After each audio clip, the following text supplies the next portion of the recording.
Bard can't talk right now. He's making piss. Session's canceled. Brett, do the thing. Welcome, everyone, to another piss-filled episode of the Session's Canceled. No, we're not keeping the bit going.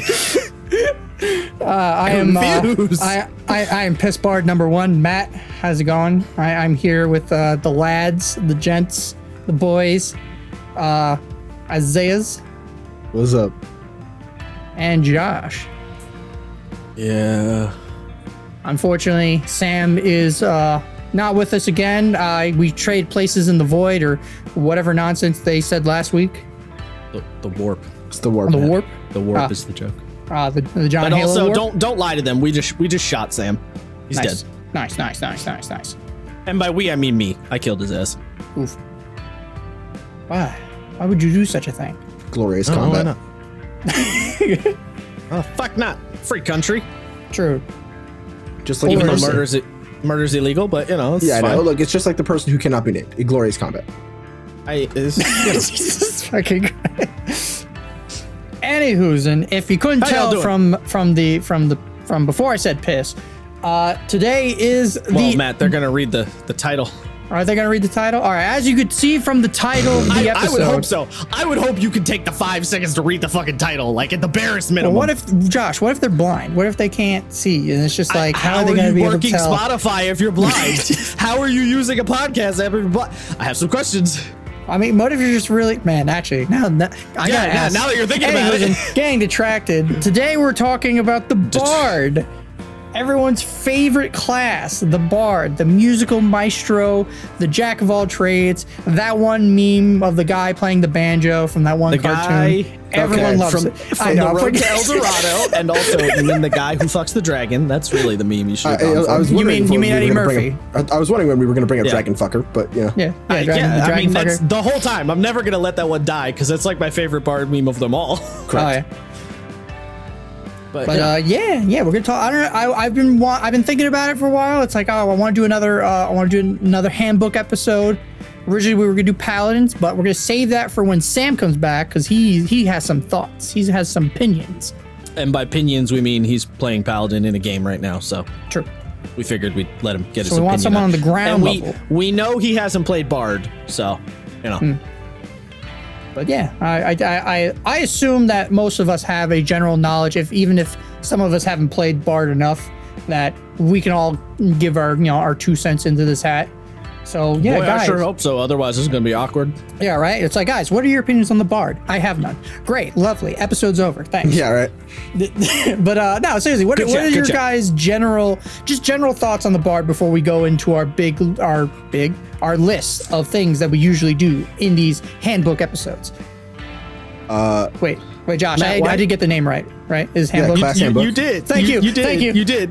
All right, But now I wanted to make sure. I'm like, I got it. I know I looked it up. Now Please tell I'm me just I got it right. questioning why you're saying it like a sports announcer. In these handbook episodes, we're not commentating the NFL, Matt. So you can And calm he's down. turning It's the okay. page. He's reading his spell list. Oh, he's out of spell slots. I hold on. I kind of like the idea of a Bard being like a fucking fighting game announcer or a commentator. What? Hey. Just think about it. Okay. Anyway, Bard, cool. Look, you haven't lived until the Bard starts screaming OTG. My God, he The Bard has a just family. The Bard just screaming to the top of his lungs, "Bionic arm!" Yeah. Hell yeah. That's no. We need Zephyr to do that next time when Django gets his fucking rocket punch. Scream bionic arm. We just need Zephyr to go bionic. Ah! Now I also have the mental image of the Bard being like, "Motherfucking light punch, light kick, medium punch, Boom shakalaka. boom shakalaka." Jesus. Oh my God. These are fighting game memes, Matt. I know. I've heard you guys Can see y'all these tell I multiple like times. fighting games? They come up a lot, don't they? They do. They do. Wait, does this count for the drinking game as me bringing up a fighting game Yes, to take a it shot? does. Do we have a drinking game now or a bingo card? If we're gonna have any drinking game, it's gonna be every time I bring up a fighting game for comparison. Yeah, it's fighting game, powered by the apocalypse. Or Powered by the Apocalypse, that's the other one. Every time I say the phrase, I don't necessarily agree. Every time Sam screams Guru Gamesh. Yeah, I mean, we could definitely make a a drinking game list. It would not bingo be. card, It would yeah. not be hard. No. It would not be hard. Every time I say that's fucking cool or something. Yeah. Anytime we say anything cool, take a shot. Yep. But for general thoughts, I like Bard. It is not my favorite. I've never. I mean, no spoilers. Never built one. That's no, that's not true. That's a lie. I built the bartender bard that I got from Middle Finger of Vecna, and Nice. I built a lore bard. I can't remember. I built a lore bard. I forgot about that, but I never got to use him. No. Yeah. And then Josh, Like I said, just Bard Bard cool. Bard That's cool. it? Me like Bard a lot. Okay. Big fan. Yeah. I feel like it's weird because it's my favorite class thematically out of every class. Like I love the wizard, I love the fighter, but like I don't know why, but like the rogue and the bard for some reason are like my two like favorite thematic things. And I'm probably going to be bringing up a shit ton of Road to El Dorado references in this episode. I mean, yeah. I think Bard and Rogue resonate with a lot of people in terms of just the vibe, because Bard and Rogue, I think, are the most... They feel like when you say D&D adventurer, they have the most D&D adventurer energy. You know, like they're just like they're willing to get their hands like into any kind of mess. So like, hey, there's a hole in there. Stick your hand in there. It might be cool. I think they're also the most relatable. Yeah, Right, they're like, relatable. Yes, Everyone has a That's Brett, true. right? Just everyone has their friend who's a complete shitlord who's good at a lot of things for no real discernible reason. Yeah, and then we who's have like that your one friend who can't. your shit-posted buddy who really likes music. Yeah, everyone either has that one really edgy friend or that one friend who steals everything that is and is not bolted to the ground. Yeah. And if you don't have the edgy friend, congrats, you're the edgy friend. You are the edgy friend, yeah. And hi, hello, that tis I, the edgy friend. But anyway, Yeah. But they have a certain, there's a certain je ne sais There's a quoi to vibe. the Bard and Yeah. the Rogue. Yeah, 100%. Whether people actually play them the way they are portrayed is a whole other thing, but they definitely, at first meeting, they have that feel for sure. yeah, I think most of the time whenever I play a rogue or a bard, that's kind of like my instinctual go-to of playing Oh yeah. My favorite kind of bard is default bard.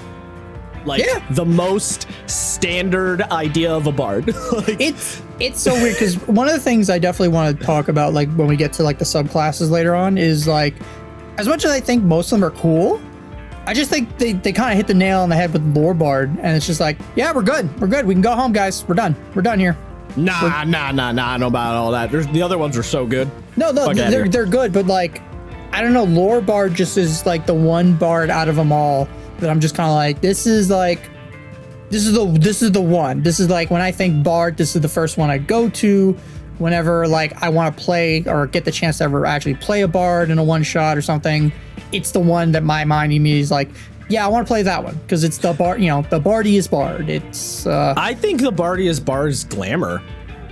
a lot of people say that because of the charming abilities it gets. I would agree with glamour. The one that I guess another spoiler, like eloquence. I love being Phoenix Wright, the bard. Yeah, I hear that too. Yeah. But yeah, now we get to go.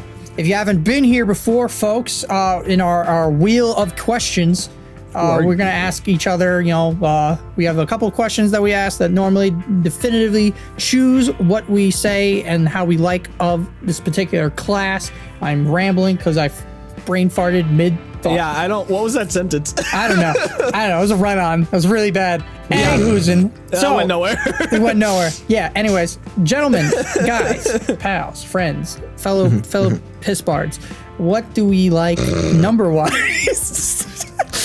This is gonna be the title of the episode, the piss bard. Yeah, I'll go first, I guess. And a scale of 1 to 5 for On a scale of heads. 1 to 5. Yes. I'll give it a solid 3. Okay.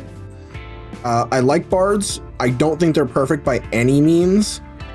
And though this is mostly a me thing, bard just doesn't stick out enough You know, like I love the idea of a bard, but like it just doesn't. It's missing. It's missing something. It's missing a special sauce for me that I'm like, I need to play one of those. Like, are you talking damage wise or just spell wise, or like what do you like? I can't put my finger on it, to be completely honest. It just feels like there's something there that I wish it had.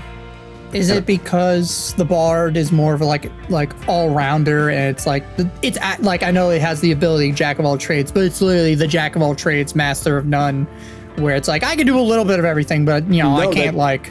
That's actually my favorite feature. Anyone who knows me and knows how I play any game that lets you assign stats is that I do that anyway. So you would think that this would be like, well, this is just the class for you then, bud. And on paper, yeah. I don't know. I just feel like it's missing something. I also don't really like to play support, so maybe that's it. I think that's a misnomer, though, that Bard, at least in terms of 5e, is a support class. No, I mean, it is. It is. It has support abilities, but it is not a support class because there is no support class. True, like D&D. there's no tank. Yeah, okay. There is, there. like in the traditional sense of like who or what a support is does not exist in 5e, just like a tank does not exist, a healer does not exist. The roles are not like that. And yes, the bard has support abilities, but they are not like, it's not like, I know you know this, Isaiah, but it's not like if you're playing a bard, you're never gonna get in the fight. You know, like you're always gonna be in the back, like helping everyone else look cool or whatever. That is not at all what you're gonna be doing if you're playing. No, you bard. can just play like if you're the so many ways. Just like if you're playing the cleric in 5e, the only thing you're doing is not going to be healing. Like it's just not, because 5e is just not designed that way. But I mean, part of that, I suppose there is a little bit of like cultural role deciding. And so, you know, Isaiah, maybe you feel like you have, you may feel like you have to be more supporty if you pick bard because that's what people assume, but it's not really a thing, you know? Yeah. But that's probably a deeper well. And also, like, you know, depending on what bard you pick, you can be like, your bardic inspirations could be like for your friends or be selfish and they're for you. And there's a couple of subclasses that do that, and I like that. Yeah, for me, it's like, I don't know, if I feel like I'm using if I'm using my inspirations on just me to, like, for example, to be a sword bard and just burn them all on flourishes, I feel like I'm not barding right. I don't know. I'm not putting this on anybody but me. It feels like I'm not doing it right. Yeah, I mean, I would argue though, because of the way 5e is designed, that's definitely not the case. No, I'm sure it's not. I just don't. I don't know. I don't know what it is. I just feel like it just feels wrong. I don't know. This is a weird. I don't totally follow, but all right, fair enough. Like I said, I can't entirely put my finger on it. So, you know, but yeah, I'll give it a solid 3. Maybe we'll discover the answer over the next 2 hours. Fucking hopefully. What are the 3 questions? Have you done it? What do you think of it? Oh, yeah. Hold your fucking horses, let's go. We'll go in order. We'll do round each robin, one motherfucker. Round robin style. How many times do we have to do this? God damn. Well, it's rate the class, quintessential, have you ever played, and then favorite subclass. Also, just check the. Never mind. But yeah, the last one's favorite. Well, I get. Well, I might have mixed them up. We're adding favorite subclass. Yeah, I kind of like the idea. So just like I kind of like the idea of actually doing the quintessential one last for some reason. I don't know why. But I do that's too. just me. I mean, we could always mix it up. I don't know. Your pee-pee's on the wheel, Matt. So oh god, it's tied up. Anyways, Josh, what would you rate the bard? If, well, you had to pick some Let me tell you a little story. All right. 10 out of fucking 10. And yeah, I know 10's not the scale. I made the rules. I'm breaking my own rules. 10 out of 10. Turns to Isaiah. This fucking guy. This fucking guy. He's doing it again. He can't keep getting away with it. Brett, put in the Darth Vader quote. I've changed the rules. Pray I don't change them again. Yeah, I've altered the deal. Pray I do not alter it again. That's Josh right now. 10 out of 10, 5 out of 5, 100%, 1,000 out of 1,000, heaven or hell max damage. I fucking love the shit out of Bard. Bard bussin'. Hell yeah. I mean, I don't think I really even need to justify this one very much. Well, I guess what is it like in your mind? Like, why is it a perfect, 5 out of 5, 10 out of 10, whatever? All right, hold on, pause. Well, As not I perfect, said when but we yeah. started the whole series, a 5 is not a perfect because there's no such thing. A 5 just means you love it lots, and there's lots of things that get your jimmies a rustling, and you're always excited about the class. 5 is not, it's flawless or perfect, because there are issues with Bard that I'm like, what the fuck, bro? One of the real obvious ones being counter charm. Why is counter charm so fucking garbage? That's one thing. Yeah. But in terms of why I love Bard, it's so first of all, it's a play style thing, or not even. Okay, this is what it's not even a play style thing. All right, so this is where we get into this weird thing. So D&D classes mechanically are very prescriptive, right? Do we know what I mean by prescriptive, or should I tease this out? No, for me, but no, also maybe to the viewers at home. And viewers, I mean audio listeners. I think I know what you mean. I'm not entirely. So there's this thing. So mechanics in tabletop games, you'll hear people mention a lot. If a mechanic is, and it doesn't necessarily have to be a mechanic, just a thing in the game is prescriptive or descriptive. Descriptive is this ability, this thing is describing and informing the fiction. It is literally, it's describing, right? Prescriptive is the idea that we're focusing more on the mechanical aspect, and it is giving you a prescription, if you will, quote unquote, for like a specific thing.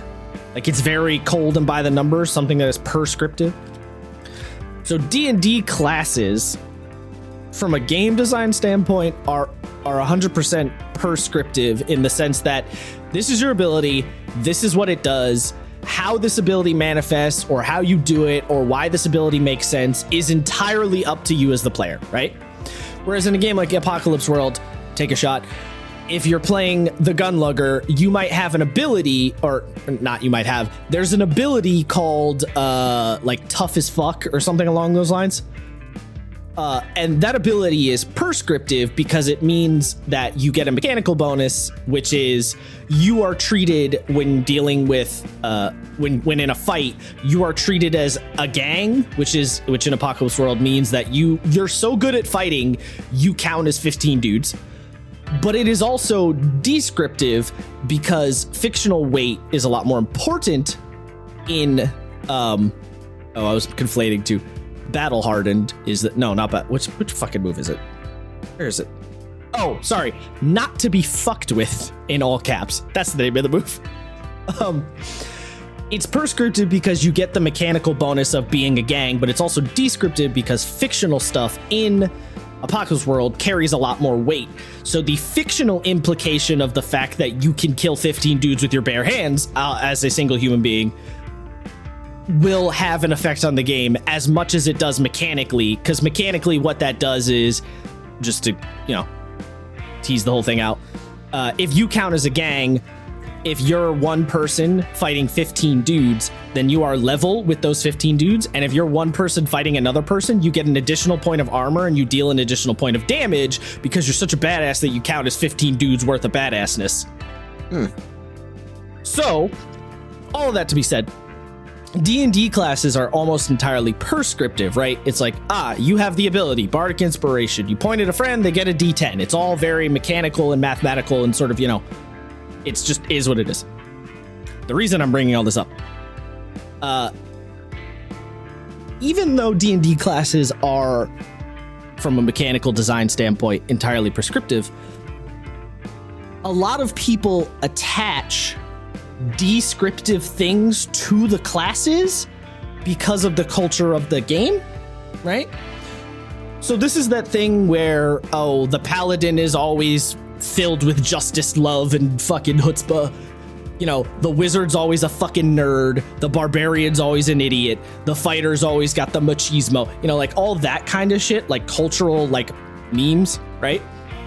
Mm-hmm. That stuff is not technically in the game in any way, but we assign it to the classes.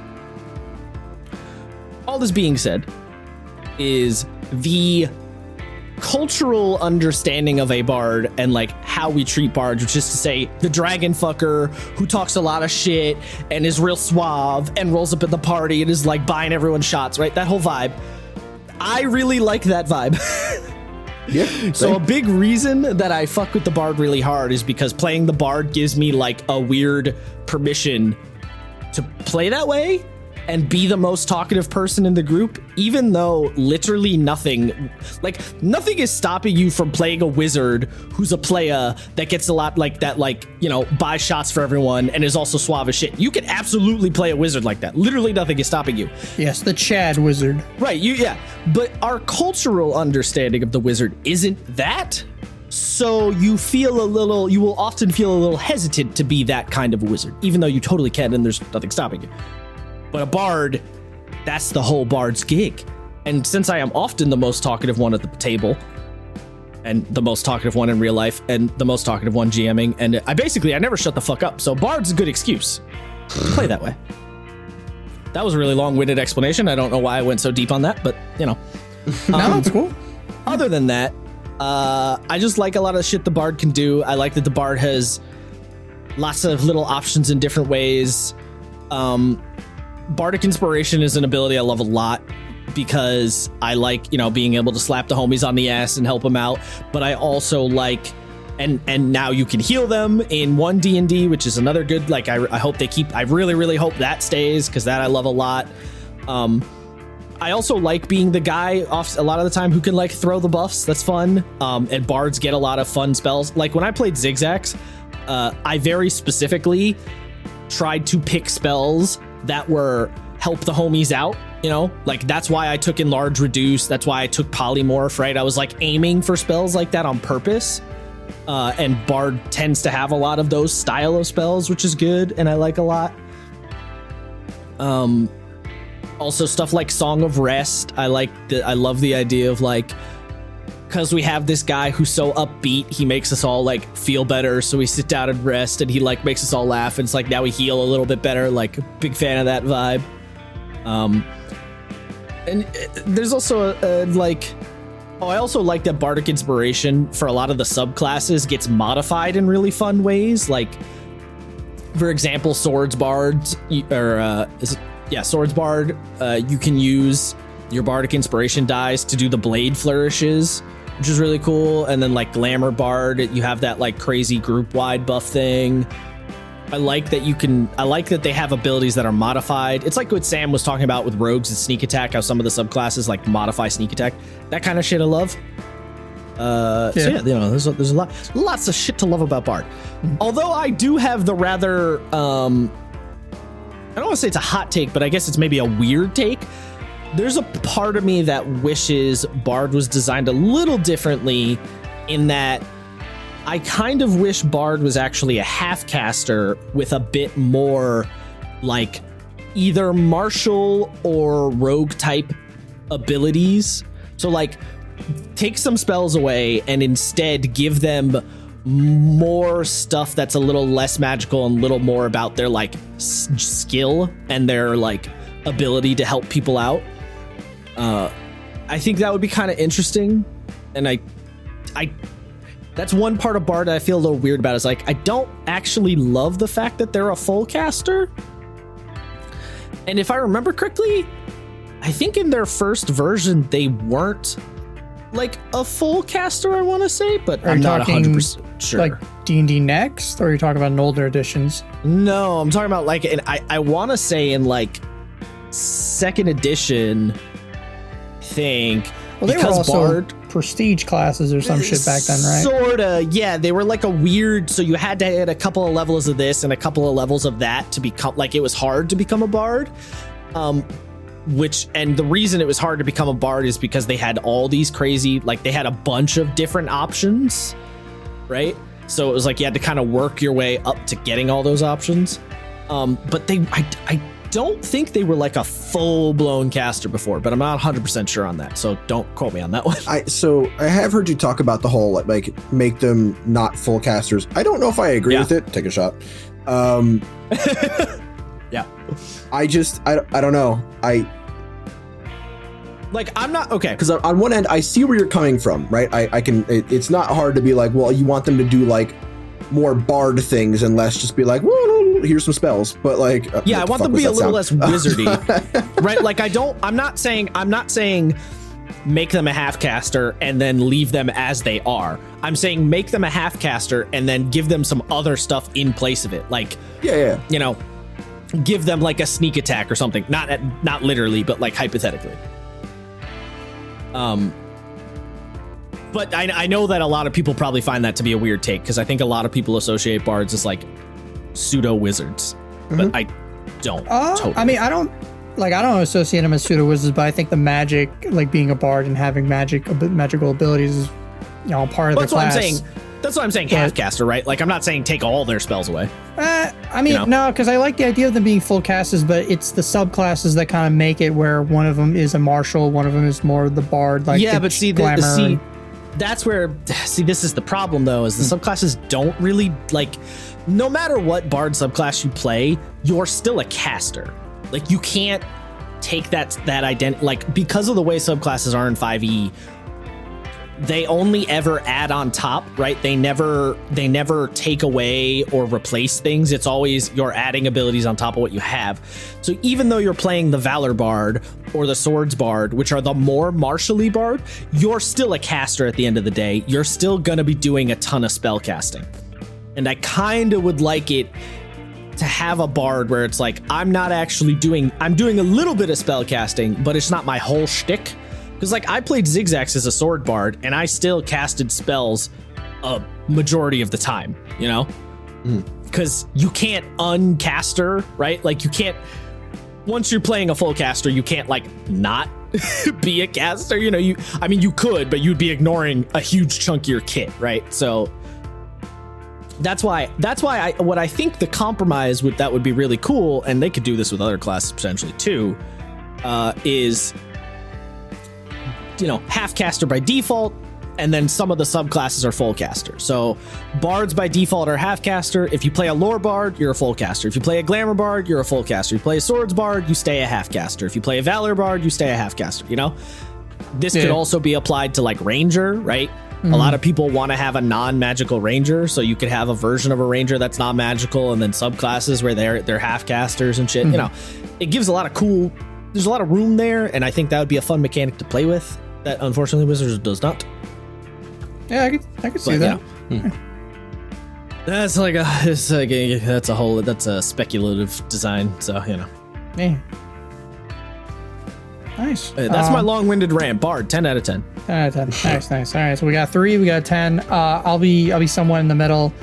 I'll give it a 4, honestly. Just because I think when it comes to thematics, and like you were saying, Josh, I really like the vibe of the bard, the themes. I get to be the silly guy with the music and everything, and be the face of the group. Probably like the 10 out of 10 was my favorite class like that. But when it comes to so the subclasses and everything, there's some stuff I'm kind of like on, but otherwise, like, good all around. You could literally do anything. You want to be a blaster, you want to be a support, you want to be a healer, you want to be a tank, you want to be damage.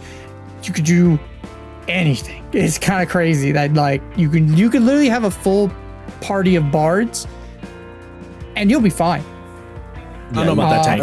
I don't know about the tank one. That might be a little hard. I've seen it. You can do it. It's hard. As which bard? I'm trying. I gotta ask him. I think he's a valor. I think he's either swords or valor. Swords. But I think he's a Warforged, so I think it's like his race is doing most of the heavy lifting. But I guess that only gives you +1.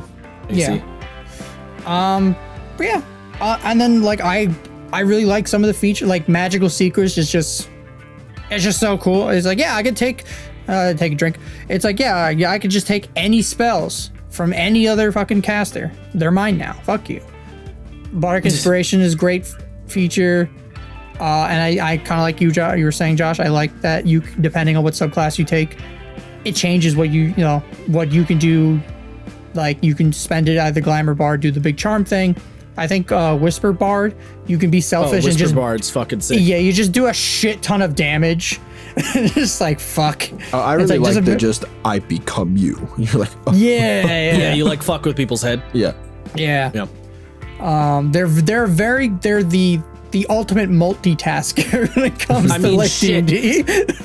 Fucking so Brett's playing a spirits bard with some wizard, and he basically never uses his bardic inspiration as like its default ability, because the spirits bard, you burn your bardic inspiration to draw a card and roll on the table, and it gives you a whole bunch of effects, and he basically always uses it for that. Yeah. Like, he very rarely, if ever, has like given the buff to someone else. Yeah, and depending on what subclass you pick, that's like, I can see someone who is a whisper bard just being like, no, I just want to do damage. My inspiration's for me. Or a sword bard using it on only the flourishes. Yeah, well, it is worth noting, while Brett very rarely uses inspiration on us, he does give us the cards for the majority. Right, well, that's what I'm saying. He doesn't use the default inspiration. He only uses the subclass version of the inspiration, which is just goes to show how like good a lot of those modified subclass versions of bardic inspiration can be. Right, the fact that he can rely on that so heavily and it's like still a good time and still useful. Yeah. That was not me saying Brett's playing wrong.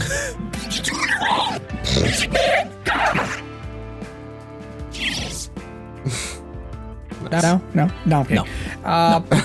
It's just, I can't wait till you just like, my voice is just going to be like different pitch shifts like throughout this entire episode now, just to fuck with me. Nice. You should get the yeah. Your bard. Make it sound like your balls are dropping. But yeah, no, I don't think the class is like, again, I there's a part of me that originally I was going to give it a 3, but I think the flavor and everything, I like it so much that I'm like, and looking back at a lot of the abilities, I'm like, no, this is a 4. I really would like it. I think the things that I dislike about it, like again, going later on when we talk about some of the subclass features, I'm kind of like on. The capstone, Josh would say it a million times. Yeah, capstones, dog, poo, stinky, dog. A lot of those bard spells are well, actually, no, we went over it earlier. They have 150. I looked it up actually right before. They have 156 spells total, and I think it's like 50 something. Or what was the number I said earlier, Isaiah? It was like 1/3 of the spell is the or like concentration based. Which is I don't know. There's a part of me that feels like that's a lot, but also I could be wrong. I mean, that makes a lot of sense because a lot of concentration spells are are like stuff you keep up for the benefit of the party. Yeah. So it checks out. Yeah. I just feel like Cleric also has a dickload of concentration spells for basically the same reason. So yeah. I think that makes sense. But yeah, I think overall, and then kind of like I was mentioning earlier, I feel like, you know, with the subclasses, mostly I'd probably choose Lord Bard 9 times out of 10, which is funny because I've never fucking played one in the few times I've actually played a Bard, and I've wanted to. I just never got the opportunity to. I mean, I think it does have something like what we were just talking about, right? Like the Bard has such like energy to it that it's like I gotta try this for myself. You know what I mean? Oh, it's the fancy pair of shoes that everyone wants to wear to the party. Finally. Yeah, it has that weird. The Bard has that like cultural backing to it that is like, I don't know. There's something about it in the same way that Rogue does. Yeah. But yeah, it's funny because again, that cultural vibe is like entirely descriptive coming from the player side. Like nothing in the game says that you have to do that. You know. No. I think I watched a D&D stream and one of the players used like, you know, those finger symbols. Yes. I think those were her like. You mean the fucking castanets? Yeah, not castanets. No, they're literally like the metal symbols. Ones. They're like you sling, you slide them not with your castanets. fingers. No, like those stupid one-man band symbol things. And the way she would Christ. Yeah, the way she would like recite inspiration was she would just do poetry. not Yeah. like not actual music, and then she would always end it with the ting ting like of the little symbol. And I'm like, Jesus fucking Christ. Yeah, it's that life of the party energy thing that's Bard has that is appealing. And I think it's also this is kind of a different topic, but as D&D goes on, there's a lot more like homogenizing between a lot of classes, right? Like classes in older edition, like there's a lot of like this subclass will give you this these spells that you wouldn't normally have that are supposed to be wizard spells, but it doesn't matter, blah blah. There's a lot of like crossing between classes and abilities that are similar to abilities, but the fact that people are so attached to the cultural like feeling of the various classes, I think really goes to show how important that niche protection is and should be. Yeah. And Bard is like, like nobody. No, it's like, well, you can't. Not that you can't, but if you play like a charismatic barbarian, everyone's gonna be like, what the fuck? Because it's like, that's not the niche, right? Like everyone wants the barbarian's niche to be smash man hit things. And it's, but the game is designed in such a way that you can absolutely play the charisma barbarian in a lot of ways. And it's sort of, I don't know. I think it's interesting because a lot of this applies to a lot of video games too, where like sort of homogenizing between classes and making it so, everyone can play whatever you want. It's like, well, yeah, but the niche is good though. People like it. It's fun, yeah. But this is an entirely different topic. So just a thought that popped in my head. But yes, we're gonna go in completely different orders from our normal questions and stuff. But what? That's breaking the rules. Breaking the rules. Breaking the law. Breaking the law. We both had the same fucking. Just pass that brain cell around again. One pass that brain cell around. Yeah.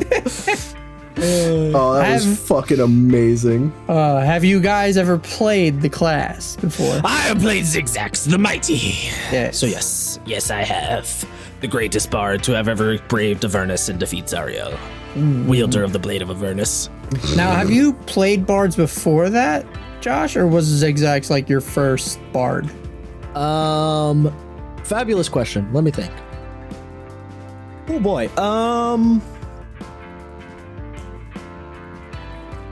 I feel like the answer is yes, and yet I can't remember. Because so far the only characters like I kind of know, like the Kenku guy, the lizard folk, the few characters from Ravenloft, and yeah, I think our games. Yeah, so I think Zigzag. So I don't know about anything before that. The only bard I've played, but the sort of bard archetype I have kind of slid into in some other games. But yes, on a purely D&D like mechanical sense, Zigzags is the only one. Although I've had many an idea about that. And the other thing too is a lot of the time I will be playing, I could even be playing an entirely different game where I'm like, all right, my character's going to be this vibe. And then somehow I always end up being like the group face person anyway, because I just can't shut the fuck up. So I should just only play bards because apparently that's the only thing I'm capable of. But yeah. Nice. What about you, Isaiah? I have, sort of. Okay. I've never played one of like, this is my bard, but I have been in several games where like players can't make it, or they're just sort of problem players, and I'm there going, all right, I'll play this one too. And then I play 4 player characters and I go, nah. One of those. Just running for the it's a double-edged sword, because on one end you're like, oh, this is a lot to keep track of, but then you can like combo yourself and you're like, Oh yeah, Jeez. it's all coming together. It's all coming together. Yeah, because you're like, oh yeah, well I'll use the bard to drop a fairy fire, okay, yeah. and then the fighter will use the battle master over to swap places, and then I'll have a buff to the AC, so the barbarian can go in and rage and then wreck shit. It's like, I have become an army. My name is Legion, for we are many. It's like, aha, does DM, you also- think you can do this? Now I can do it too. Yeah. Also, if you're an experienced player, it does help to like keep your attention because half the turn counter is yours. Yes. Yeah, especially like I've made it pretty clear. Like my ADHD runs fucking rampant when I'm like in a game, like that. I constantly need to just like do something. So it does really help that I'm not like the whole time. Even if I'm super interested, I'm just like, please, I need something to fucking kill. You know what I mean? I'm just gonna give Isaiah in my game. I'm just gonna give him an army of sidekicks. I was about to say, yeah, just give him a sidekick or something. I do he end up has one running right all now. the sidekicks. Yeah. Yep. Nice. Running the sidekicks and running the other player characters if they're not there. Yeah. There you go. Trying to think. Yeah, I've played 2 bards so far. Neither of them are fucking lore bards, which makes me very sad. Yeah. It's one of those things where I want to play, like if every time a new campaign comes up, I'm like, all right, what class haven't I played? But always in the back of my brain, I'm like, you could just play bard again though. And I'm like, I certainly could, brain. Thank you, Brain. That's very helpful. Look, Isaiah, did I not basically just make a bard for the one shot we're about to do? True. He's playing a pilot, which is like, it's kind of Ranger Bard-esque. Yeah, it's the sci-fi equivalent. And I also was like, I want to be the captain of the ship, which is like, yeah. Well, So, if you wanted to go full Bard, no, that's right. You did, because you did Ambassador, right? You did Ambassador Pilot. I forget, but something like that. Yeah. Okay. So we're playing Hyperlanes for anybody who doesn't know. Yeah, I'm pretty sure Josh is literally playing a Bard. I think he's playing. I did Smuggler Pilot. I did Smuggler. I'm doing the Han Solo. Yeah. Which is again, it's the vibe. Yeah, it's close. I think the Ambassador is like the full Bard. That's like all I do is talk, and I'm real fucking good at it. And I wanted to. I was so close to doing Ambassador just to be like. Instead, you played a fucking nerd. I'm playing a weird wizard lady, weird engineer inventor lady with a fucking Mass Effect 1 mag gun. I'm very excited. She's great. So wait, Jesus. So Matt, if you haven't played lore, what 2 did you play? All right. So do you guys remember a couple years ago when D&D Beyond had that crossover event with League of Legends for Riptide? Hell yeah, dude. No. All right, so yeah, It was so fucking cool. It was so cool, and then after like a couple weeks, they took it off the website because legal reasons. But it was like, here's a whole like campaign setting for Riptide to play in the League of Legends. Here's some classes, subclasses. Here's an adventure, some magic items, and Wolf and a couple of his friends were running. They were just gonna run a mini campaign for the adventure. And so I kind of just hopped in. I'm like, yeah, sure, whatever. And they didn't have anything really supporty. And I'm like, you know what? I've never fucking played a bard before. I'll play a bard, finally. And it was right around that time, too, that Theros came out. And so the Eloquence bard came out. I'm like, fuck it. This is the new thing. I'll just try it, whatever. So I played a sea elf bard because I'm like, all right, I got to be ocean themed. Yeah, I got to be able to swim. And I'm like, all right, I've never played an elf before, so I'll do sea elf. And basically, because it was like a mini campaign, and I didn't write any backstory for this character, me and one of our other players, who he was, I think, a dwarf blood hunter, I literally just played Dandelion as an elf. Fuck yeah, dude. And I was writing songs and joking about making I'll toss a coin to your dwarf. And it's just like, I'm going to murder you. I don't know why, but I was really waiting for you to be like, because I had no idea and I was a weird sea elf man, I was gonna play Davy Jones. Fuck! That should have been that. No, see, if I was a Triton, I don't know why that's where my brain went, but that was where my brain went. That would have been such a good if you played like a Simic hybrid. Yeah. Fuck, Dude, that's a good one. Oh my god, it's such an old video. I don't remember what the fuck it was called, but it was like a Pirates of the Caribbean YouTube poop. And my favorite line is just, I'm David Jones, bitch. And he just fucking kicks Will Turner in the face. my favorite videos when I was like 10. It was so I definitely good. don't remember that. Oh my It's, god, I feel like in my bones, it's the scene where where Will Turner like stabs him in the chest in the final movie, and he just fucking like MMA spin kicks Will Turner in the head with his crab leg. It's so fucking good, dude. I'm Davy Jones Beach. Yeah. It was very, very, for some reason, very Jamaican. I was like, yes, this is what I want. But yeah, I did that for Weird history lesson. couple sessions. Hell yeah. And then recently, because our Storm King's Thunder game took a hiatus, and unfortunately because of work, I had to fucking dip out. Right now, Lizard Was that Lizard Wizard? No, yeah, that was Lizard Wizard. But because that campaign's on a hiatus, and I have to, because of work and the holidays, I had to like pull out of the campaign. They're currently running through a Spelljammer all Bard party. Oh. Yeah, it's fucking nut, and it's Well, totally, that's an idea. It's been pretty funny. And so I, like, when we were making characters, I'm like, all right, what fucking bard? Originally, I was going to do Barbarian, but I didn't want to be that guy and kind of like, well, everyone's playing all bards. No one's really multi-classing. So I'm like, all right, I'm just going to do straight up bard. Sword Bard and Valor Bard were already taken. So I was like, all right, I'll play Whisper Bard. And basically, I made a Gith Yankee because space. So I'm like, all right, I'll just be a Gith Yankee. We're all in a band because we're all bards, and I was the one like roadie stoner, as a Gith Yankee. I literally was just like, yeah, man, I can't wait. Yeah, I'm like, I can't wait. And I joked and I joked with the DM. I'm like, hey, can my musical instrument be like a hurdy-gurdy? And he's like, I don't even know what that is. Sure.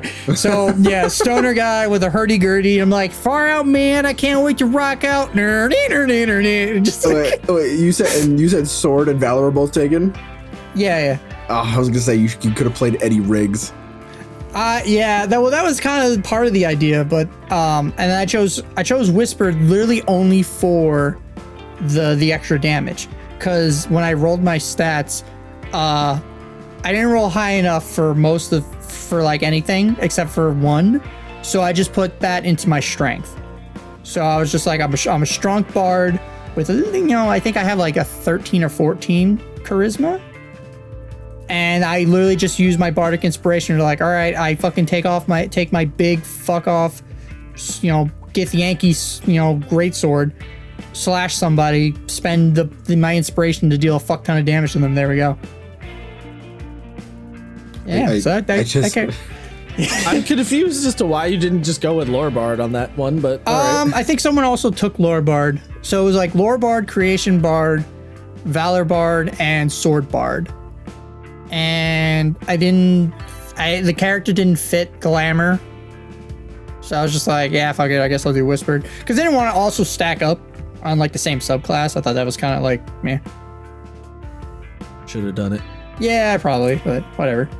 And then actually, so because I talked with Sam eventually when and or if ever the Magic School game, but eventually I would have dipped some levels of Bard with Iridina.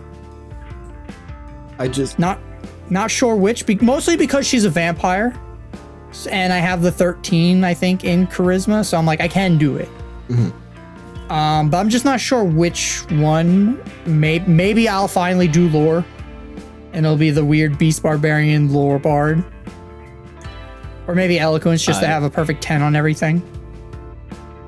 That's a weird one, but sure. So you were like describing that you have like your charisma was like not the highest stat, and I don't know, I don't think you just said that you had high strength, but my immediate thought was fucking Chris Fane from Slipknot with the baseball bat. Oh, the clown. No, yeah, which the not long clown. fucking nose. Oh, the long nose guy. Yeah. Oh, he's no longer in the band. I heard about that. Yeah, sad. This is the guy with the baseball bat. It's very funny. Yeah. And actually, kind of going back, like Josh, what you were saying earlier, where you're like, oh, he's in the back of my mind. So in my original, like the 3-year campaign, one of the NPCs I did was basically my, like, what if I could pick like the perfect like character, what would I do with them? Like, I had an NPC, they were a pair of twins. They were both tabaxis. And literally, I joke with my players about this, where I took the same image and then I just flipped it for their token art. Nice. And they're like, they always know. They're like, all right, that one's facing left, so it must be that character. Sure. But one of them was a rogue bard, and that's how. And I was like, if I could always like play a rogue bard, I would make him a rogue bard tabaxi, and then eventually that just ended up becoming Matingo, being a rogue paladin. Wait, what? Yeah. I'm just thinking about how easy I could have how great it would have been if Matingo was also a bard. Wait, no. That was a genuine what? Because I don't. What? Because that NPC in my campaign eventually kind of transformed into what Matingo would later become. Because this was an NPC I had in my 3-year campaign forever, but like because it was an NPC, you know, couldn't really do. I thought much. you said Matingo came from a random shitpost on Reddit. So yes as well. So the idea of that was the whole like, how do you play Inigo Montoya? And the idea of like, all right, so you know, you take a couple levels of Swashbuckler and then you dip some Vengeance Paladin. So the idea of like the class, the Rogue Bard class, Rogue Paladin class, yes. The fact that I made him a Tabaxi, that came from the NPC. Interesting. Okay. Yeah. Weird. Sold to snake. Yeah, weird times. But yeah. Let's. But yeah, I like Bard. I like the Bard. It's very, very nice. Also doing this all in misorder. What are your guys' favorite subclasses? What's your favorite? What do you like? What do you least like? The subclass that lets me fuck your mom. Sorry, what? Eloquence. Right, well, simple answer.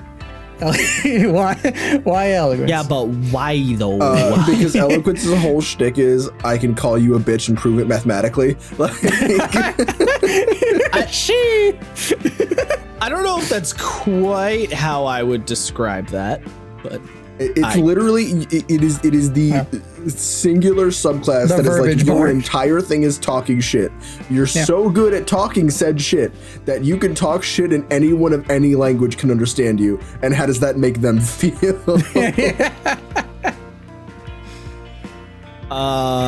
Yeah, I mean they do have the everyone understand thing, but that's really cool. The unsettling I don't know if I words describe it ability's as great. call you a bitch mathematically, but you know. I mean, at some point. Yeah. I guess. It's just maybe not the verbiage I would use. That's all I'm saying. I don't know. I think it fits. Who am I to argue? Who are you to accuse me?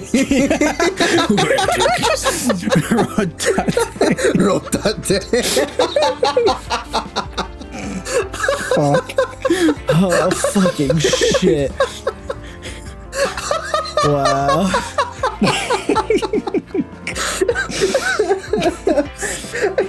My favorite The bard's IQ the points banana just bard. plummeted. Holy fuck. Brad, put a clip up. Anyway, Josh, is swords your favorite bard since that was the one you played, or what's your favorite subclass? If you had to pick. Man. It might be swords, but like creation cool, swords cool, valor cool, whisper cool, spirit's pretty cool. I just I don't know. I don't really know. Creation came out pretty recently, so like that one I haven't, had the time to assess as much, but I do love the idea of creation quite a lot. Just make things and yeah, well, you create shit from your music and you could like animate inanimate objects and shit. yep. But You like, make ability check, attack rolls, saving throws, perform like- creation. Yeah, I don't know. you can make small stuff. Yeah, Whispers is pretty sick with the psychic blades. it's a cool spy class. Like if that's where you're. Can I like, abstain from this question?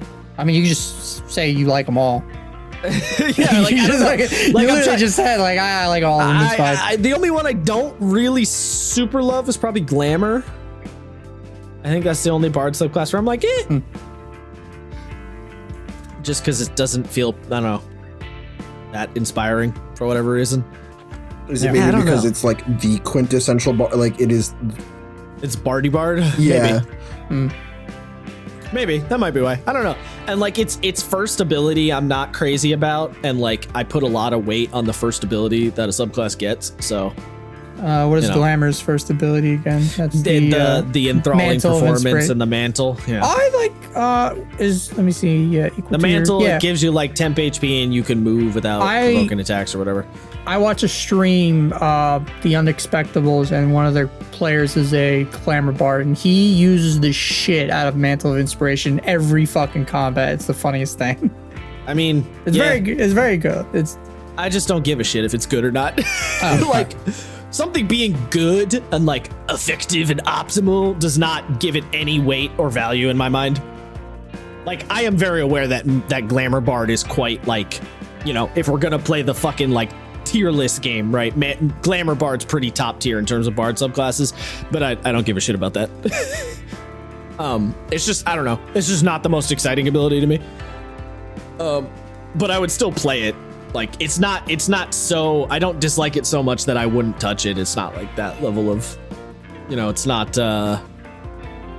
like War Wizard. Fuck yeah, fuck War Mage. Oof. Which is a subclass I refuse to touch. oof. It might actually be swords though, because like I did pick swords because I do love the idea of the fucking like the bard who's shit talking, but then also pulls out the rapier and is like, "What up? I'm gonna beat your ass." I do love that energy, so I guess I'll call it swords if I must pick one. Okay. But I love all my children equally. Yeah. But it's you, swords, and by a lot. No, I can only think of the fucking Emperor of Mankind version of that meme. What the fuck? Yeah, it's Horus being like, "Father, which of those Primarchs do you like the most?" He's like, "Oh, Horus, my dear, I love all of my sons equally." And then he goes to the Custodes, Constantine Valdor, and he's like, "It's you, and by a lot." By a lot. Jesus. Dark Tide's coming out too soon. Oh, I know. We gotta play Darktide. It is Yeah. One of my just have coworkers to- hyping it up. tie Sam to a chair So he and doesn't break run both ahead. of his fucking thumbs so we can't run off in a random fucking direction. I don't know how to tell you this, but when you play video games, you're already in a chair, Isaiah, so tying him to a chair will achieve nothing. Got him. It'll make me feel better. That's all it matters. Okay, I guess. Yeah, like I was saying earlier, lore bard, you know, Bardy's bard, magical bard. Yeah, it's because you're a basic bitch. Yeah, I'm milk toast, white bread. I think Matt over here like vanilla is a good flavor. It is a good flavor. I like that it's the skill monkey bard. I like that it's just like, yeah, you can just get all of the skills, every single one. I'm just like, yes, I would like. I mean, you don't get all of them, but Eventually you can. More magic secrets. I like more spells, more free spells for me, especially early on. Pretty good. Cutting words, pretty helpful. Yeah, I just like when, I think lore bard fits the bard motif the most. I still feel like cutting words is such an out of place ability. Like, It's like, I feel it's like the trash talking. Like I'm gonna try and distract. what the does that have to do foe. with lore? The point of lore bard is they're supposed to be the big brain, like pseudo wizard bard. And then they have this one random ability where they say fucking yo mama and you miss an attack. Like, what does that have to do with lore? Because they studied the hidden knowledge. They Josh, studied in the order way to of the cut, disc? cut Yeah, the I mean, wound so- so deep. I mean, so like the actual what the ability does make sense for a lore bard. I think the name is the problem. Cutting How words. does the ability make sense for a lore Because Because bard? you if use you your know- if wit you know to a lot of distract, lore- confuse, and otherwise sap confidence and competence out of others. Oh, So I saw it as like a. I'm just reading what it literally says on the first No, line. I know, but I'm thinking of it like the. You're fighting a griffin, and it's like, oh, griffins have their vision is controlled by motion. Stand still, and that'll help them not get hit. But that's not what that's the thing, right? The ability is griffins don't like it when you make fun of their children, so you shit talk their daughter, like that. That's what the ability is. That's the problem. I feel like cutting words should be on eloquence bard. I agree. You know what I mean? Because then eloquence bard really would be I can destroy you mathematically. Max. Right? I get it. You need an ability there. It just always felt like a really weird one to me. Yeah. It always felt out of place. But whatever. Yeah, probably lore would be mine. Also, just really like the picture that they have when you're looking at the player handbook for Lore Bard. Actually, that art is from a 4th edition Feywild book too. And the only reason I know that is because I have that book. But I just like the art of that guy. He's pointing at the rock, and he's just like, "Yes, I studied these Fey ruins. They say, yo mama." I don't know what art you're talking about. It's in the player's handbook when you look at Lore Bard. I ain't got that shit open right now, man. Fucking open it then. Jesus. And I gotta go over to my bookshelf that I don't have. Yeah. And also just big shout out to Mr. Sam Riegel, to fucking funny Sam Riegel funny haha hoo hoo man. I refuse. It's not Scanlan. Sam Riegel is the quintessential Sam bard. Riegel is living bard. Sam Riegel is. I mean, he is basically a bard in real life. Yes. True. Oh, you're talking about the weird art of the dude that's got the weird brown hat and he's rubbing the stone with the fucking That's Nordic a bandana, looking sir. It looks like a stupid hat, and that art is so weird.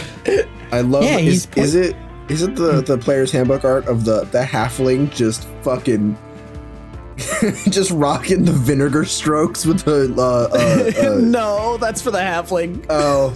Sag. But it is funny that you immediately knew what I said after I said vinegar strokes. Oh yeah, no, I know the weird looking halfling that everyone talks about in the player's Yeah, handbook. the one who's just like, ah! He's like,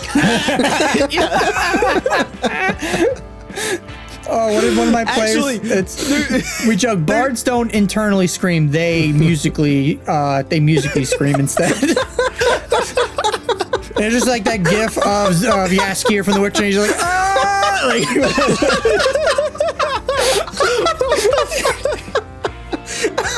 Oh my god. Now I'm looking at the art. It's getting worse. Yeah. There's also the art of I don't remember where the other one is, but that really fat halfling rocking the wicked mutton chops. Yes, playing the flute. Yeah. Yeah. Oh my god. No, nothing beats this art. It's so fucking good. God, some of the art in the player's handbook is fucking weird. It's so good. A lot of it's so really good, but some of it you're like, what the fuck? What happened here? Why is this trying to halfling's find- head so massive? I can't. I want to Photoshop. I want to just Photoshop her head just slightly higher. And you're like, The funniest part is that's a lady halfling too. Throw a picture of this up on every time I go. I don't. Isaiah, we don't have video. How are we gonna? it looks like it's your responsibility. That's my job. That's not Brett's job. Every time. Oh, I found the fat little bastard. Here he is. He's on page. What page is it? 132. 132. All right. Walking the ill mutton chops. Just face. massive muttons. Holy Christ. Well, How the fuck did we get here? What besides the fuck this were we talking about? halfling being our favorites, guys, who if you had to use your use your brain noodle, this is gonna be. It's the question. It's the ultimate question. Who is your quintessential bard in pop culture, media, the world outside D&D? And no, you can't use Scanlan Shorthalt from Critical Role. That doesn't count. Damn. According to Josh's rules. Pain in my fucking pecco. It doesn't count. According to Josh's rule that he keeps breaking. It's cheating. He's a D&D character already. That's cheating. Come on. We So have to he's have from an law- Amazon hit TV Shut series. the fuck up. Shut the fuck up. You motherfucker. I will eat your nutsack. Oh, so then you would be eating Rocky Mountain oysters. Oh, They'd be Adirondack mountain oysters in that case. yeah. Fair, Because fair. we live in New York. But, you know. Oh, fuck. So yeah, guys. Matt, do you have an answer to this one? I do have an answer to this, and it's really All right, good. you first. You sure? Yes. All right. It's gonna be. It's a little long though. I don't give a fuck. All right. So depending, Josh, you may find this cheating, but Oh, god damn it. yeah. So there's this guy, the author, Patrick Rothfuss. I mentioned him a couple of times because he is a part of Acquisitions Incorporated. He's an on and off character. He's the dude that plays the rogue, the guy that's like was why I wanted to play the rogue. So I found him out through Acquisitions Incorporated first, and I didn't realize he's actually like one of the most popular fantasy authors in the last like decade or two. His book series, The Name of the Wind, The King Killer Chronicles, the main character of the book series, Quoth, it's Kvothe. Is basically a bard. My brain just said Quan, and I was like, no. He pronounces it as Quoth, but like a lot of people say Kavath or Cove. Yeah, it's look up a pronunciation guide. It's really fucking annoying. But basically, it's about this kid, and he learns about magic at a very young age. It's called Sympathy in the book series, and it's basically about him. His parents tragically died at a young age. He's learning magic. He was from a traveling performing troupe, and due to some historical things that his family was digging up to write music for, a group of magical evil people come and kill his family. So he's on kind of a revenge plot. When he was learning magic at a very young age, he heard about this university, so he goes to magic school. It's kind of an all-around story. It's nuts. Like he certainly fucking seems nuts. Jesus.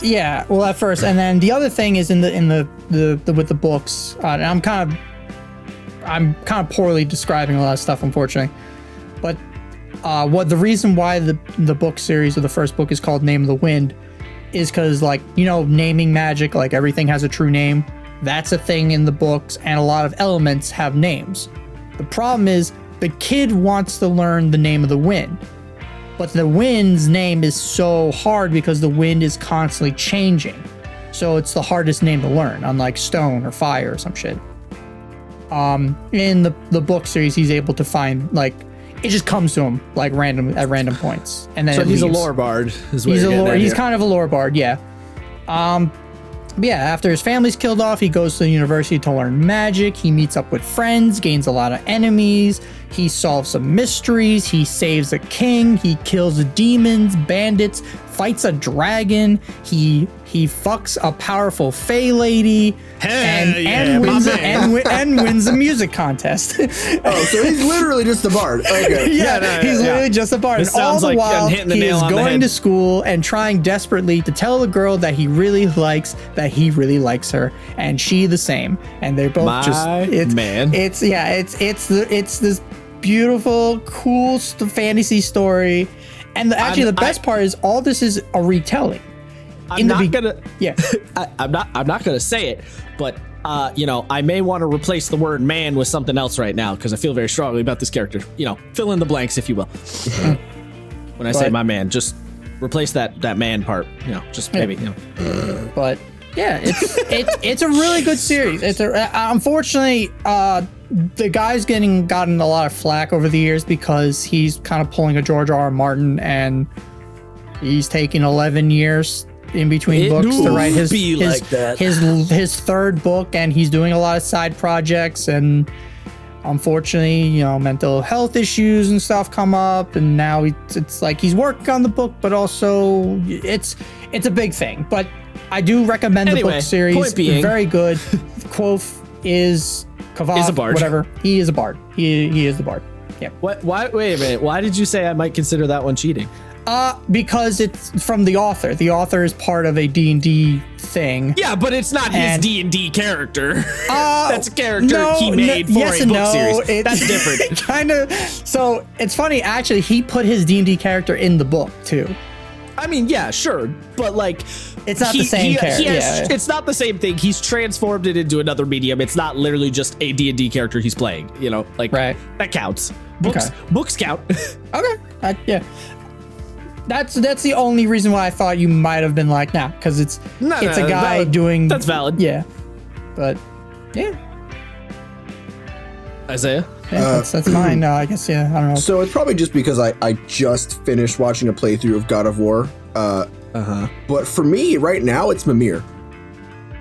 I think Mimir is a perfect lore bard. His whole thing is to Mimir ain't got learn no information, body. tell stories. What? He doesn't have a body. And? He tells stories. Yeah, His whole thing is he knows everything. He tells a bunch of stories. He's really witty. He's like tells jokes. He Doesn't was cast at any one spells. point, according to himself, quite the intimate lover as he was smashing Valkyries. So like, you know what I mean? Can he cast magic? He presume yes, kind of. I When he think had a so, body, yeah. he could. yeah. Interesting. Yeah. So yeah, I will definitely give it to my boy Mimir, smartest man alive. Nice.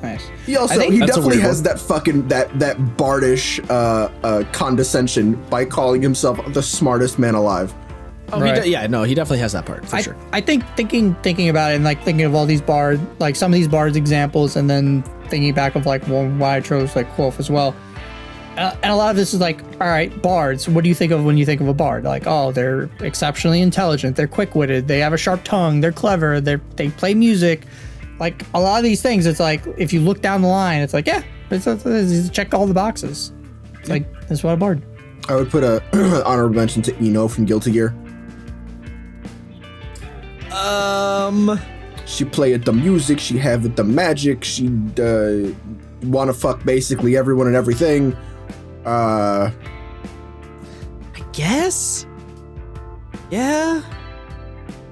She Something about Eno doesn't. It He feels like roasted calling people Eno. for no real reason. She Be become my for bottom men's bitch. souls. Yeah. It feels like calling Eno a bard feels off though for some reason. I don't. She's like a different vibe. I don't know.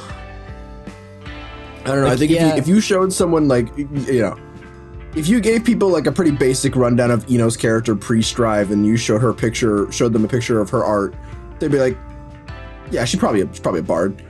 Wait, Right. why only pre-Strive? Well, because the whole she's actually like the universe and is God kind of sort of, but also like, Well, she's always been that though. yeah, but we didn't know that till Strive. We knew she was time traveling guitar witch, and that's pretty bardy to me. Yes. Not a witch, but she does have a guitar. Not a witch at all. No association with witches. I mean, everyone can do magic in Guilty Gear, so like being a witch is like, yeah, whatever. So is my grandma. Like that's not, you know. Yes. She does dress like a witch though. She dresses like a witch for basically no reason. And that fucking that Dusseldorf Star Player 2 guitar she's got. Yeah. The name of the car I just looked up. But it's a gorgeous fucking guitar. So I'm just gonna be very awkwardly. I don't have an answer. You're not even gonna go with the obvious one of it's not the magic-y bard, but the bard that we all know and love. What, Dandelion? Yeah. No. Okay. So He fits the mold in every way, but the magic. It's the So, only thing the he thing doesn't about- have. All right. This is all right. Welcome to Josh's pedantic corner. We're gonna get really pedantic for a minute. God, here. I hate it here. I want to go Welcome to home. my Can office. I go home? Do I have to pay to go home? Here's my thing about Dandelion, because obviously I thought of Dandelion. Of course, he came to my mind. The problem is Dandelion is a bard with a lowercase b, not a bard with a capital B. Damn, how you gonna do my man so honestly like that?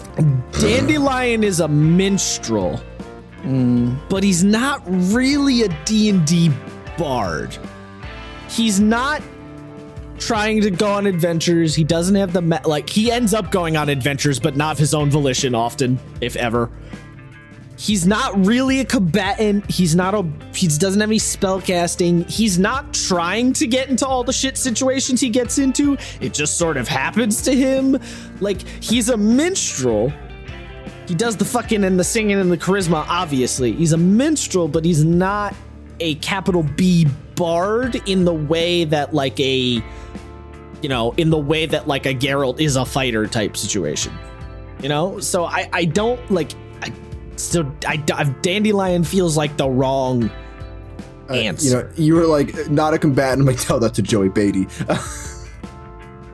The actor for Jaskier, and how yoked he got for season 2. Oh, yeah, seriously.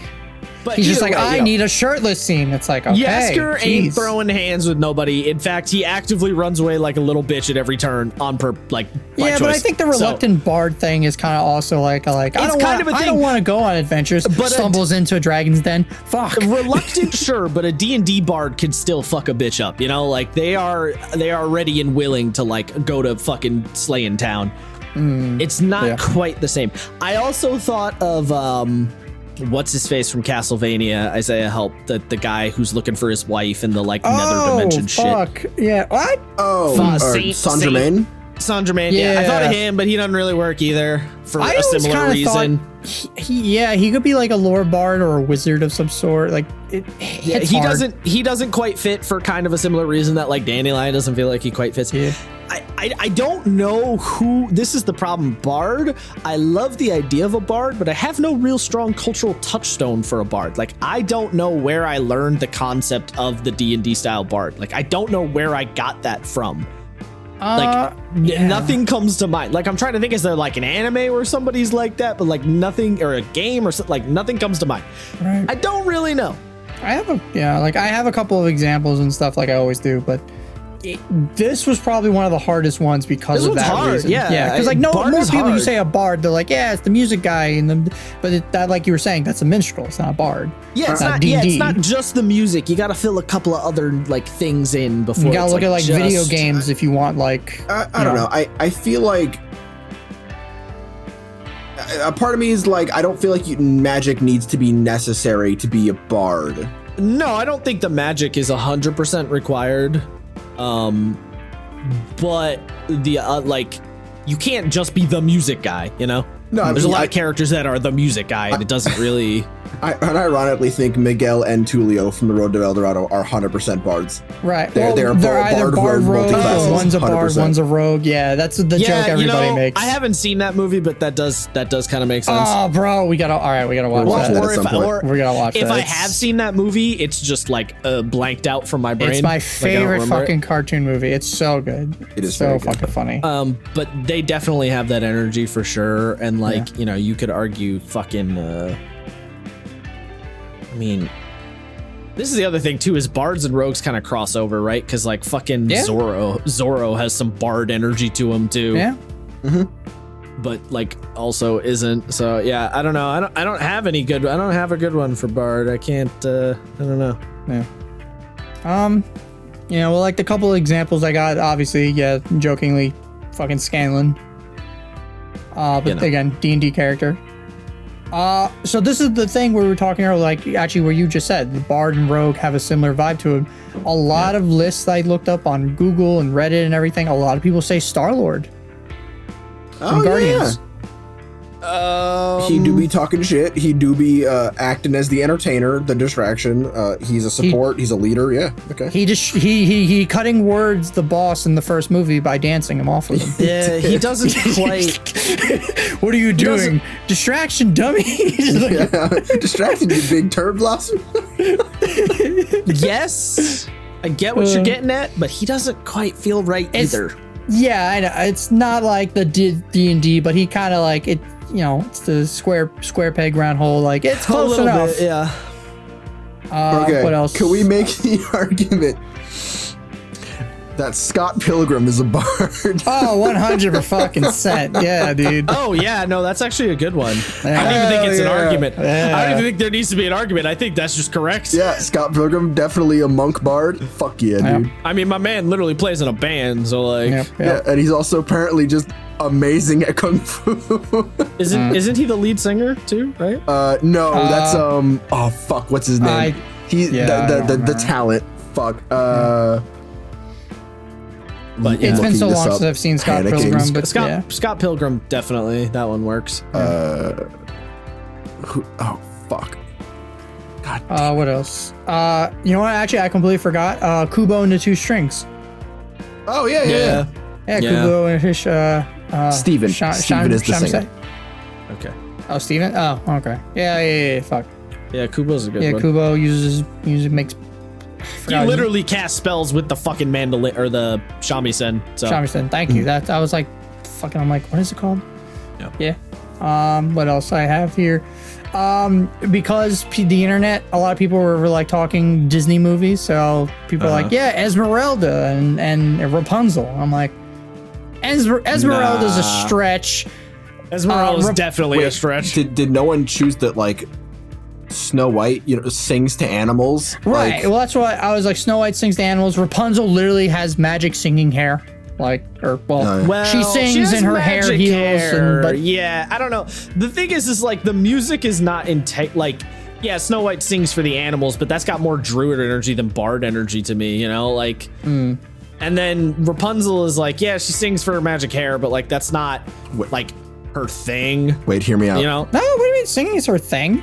Sorta, but like it's not the same as like, fucking Dandelion, right? Like she's not out there like getting on stage to make fucking money for doing a concert or I'm not making money, but like making Disney friends and stuff. Wait, there's guys, literally that whole scene of they're going into the Hear me out. tavern and singing. Hear me out. Eh. Is Obi-Wan Kenobi a bard? Jesus No, fucking why do you Christ. do this every time? Oh, Star Wars is bards. What the fuck? Why do you do this every time? I just could think about it, right? Hey guys, is always the center of attention wherever he goes. He talks wild shit to everybody. Yeah. Him like throwing insults and throwing people off their game is part of the No. way he fights. No, Yep. no. He literally uses flourishes and his defensive technique. Yeah, refuse. that fits. Yeah. And he's there a we go. magic man.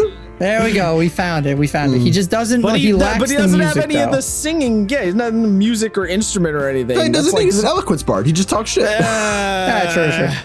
You know what? I The don't thing? No, know. he has the Hans Zimmer like soundtrack playing in like the background around him, so that it kind of just makes up for it.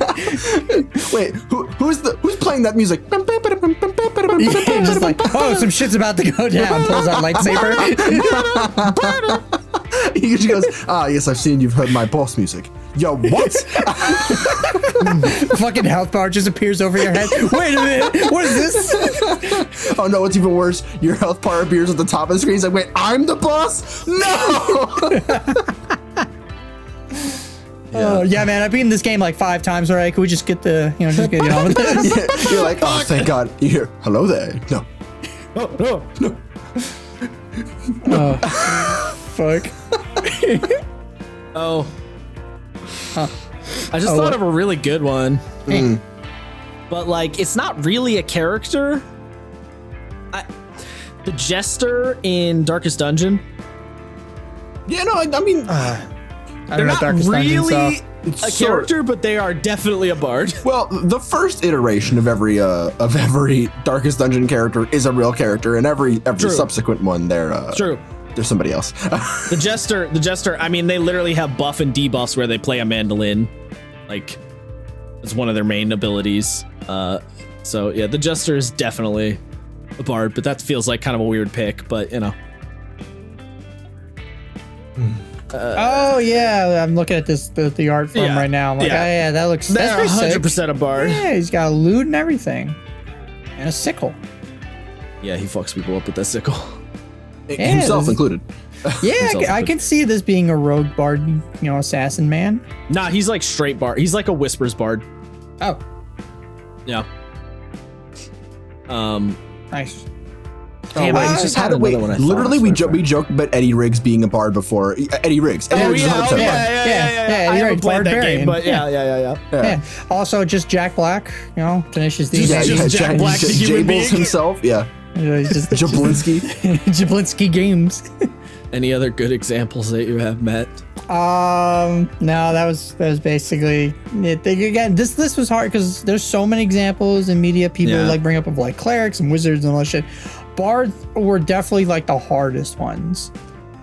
Because again, there's a lot of crossover with certain things. Like a lot of people are like, yeah, Loki's a bard, but Loki's also a rogue, but Loki's also a sorcerer. And it's like, fucking, can we all just pick?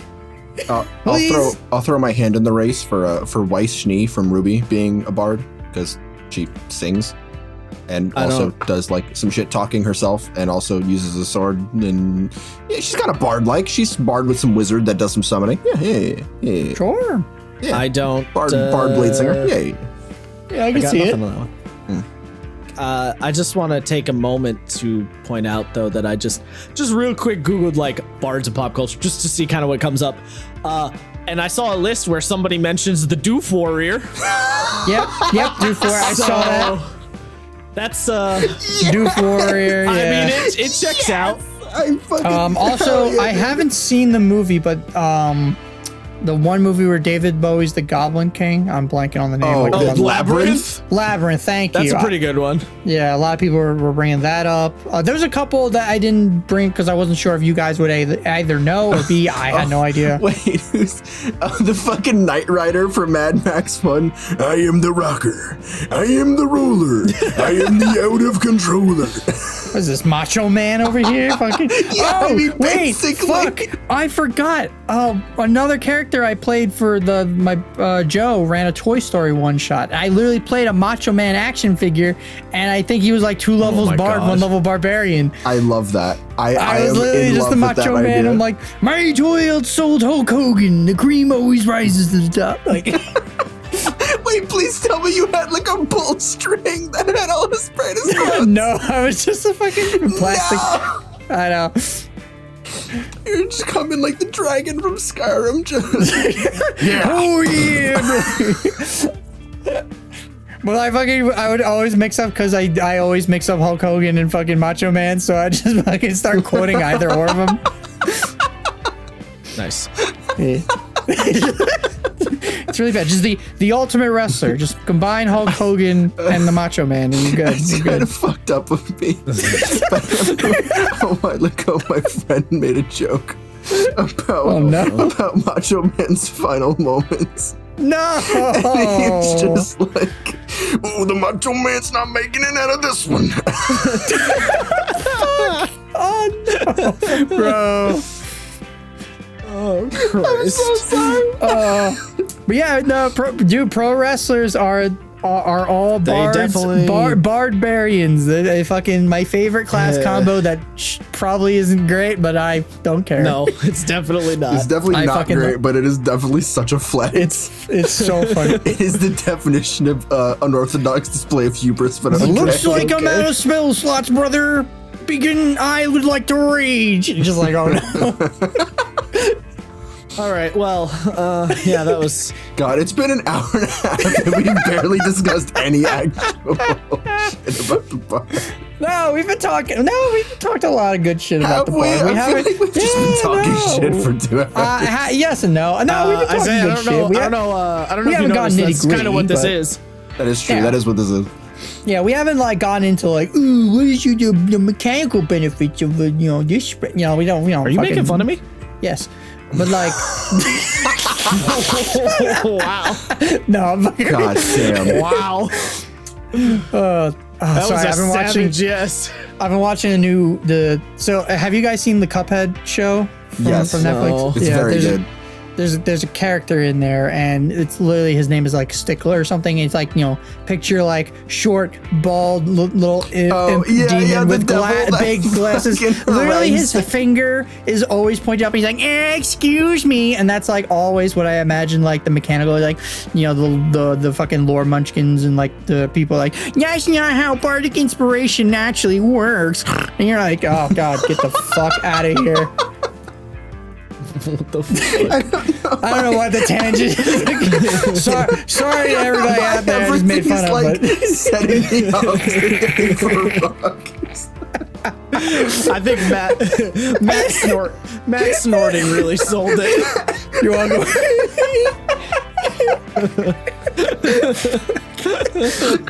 Oh, fuck.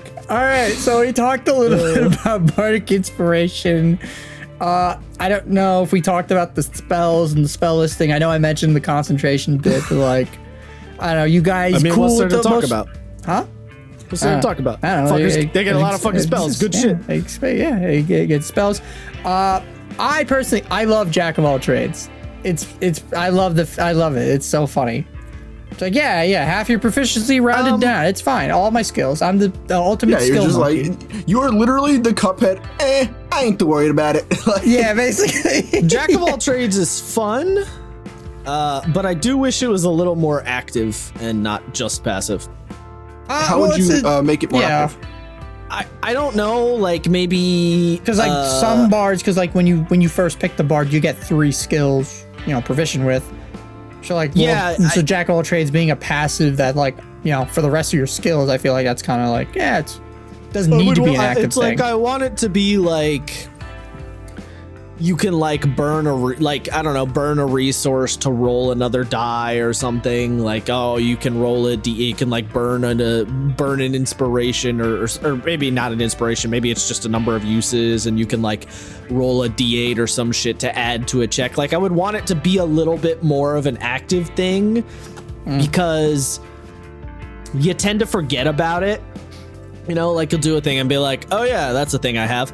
But I would like it if it was the kind of thing where like I'm playing the bard and I could be like, all right, guys, I'm gonna climb this fucking wall. And then the fighter's like, with what noodle arms? And you're like, oh yeah, watch me, bitch. And then you roll that 8 and you're like, let's fucking go. And you like, you flex on them, because as the bard do, as opposed to just being like, well, I got a +2 at least, or +1 at like, lower levels. It's like, I don't know. I don't know exactly how it would do it, but I want it to be something a little more. I would like it to be something a little more active.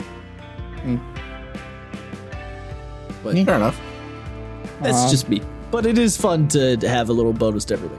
It is one of those things though where it's like pen and paper game it is definitely more of a like concern because when you have it for shit like any sort of like tabletop simulator, it does make it much easier to not have virtual to fucking forget tabletops, Roll20, Tabletop Foundry, they all, it's just all This is true. implemented in the character sheet for you. This is true. Yes, if you're playing in person at a physical table, it does become a little more like your brain has to actually activate. I Yeah, can't but be most the only people- one, right? Like, has this happened to anybody else where like you've done tabletop simulators so much that you're like, wait, why do I have a +10 again? Oh my And god, then you first scroll through and you see Yeah. the different number Fuck. and you're like, okay, I know where the +4 is from. Yeah, like, I where know is where that this other +4 is thing from. What the fuck is this +3 from? Yeah. Your brain like fucking shorts out. You forget where like bonuses and shit. Yeah, that's definitely a problem that happens at a certain point. Yeah. I got it. You're like, well, Roll20 knows I have a +10. I've had that with a few players where like the players forget what their +3s to, and I don't fucking know they have a +3. Yeah, right. right. And you Well, look it at the says sheet, on the you're like, sheet, so bitch. it must be true. Yeah, it's like, how did you miss that? You've got like a +12. Why do you have a +12? What the fuck?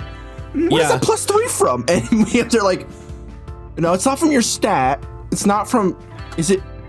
Oh, Yeah, it's it's because you have a from. +3 on your weapon. That's what that. Okay. It's like when I looked at Sam's you character saw- sheet and I was like, why do you have like a +8 to initiative or whatever the fuck it was? Oh yeah, he was like LOL alert feed. We were like, No, it wasn't alert, or oops. it was what was it? I don't even remember what it is, but he has a +7 to initiative because one of his paladin things.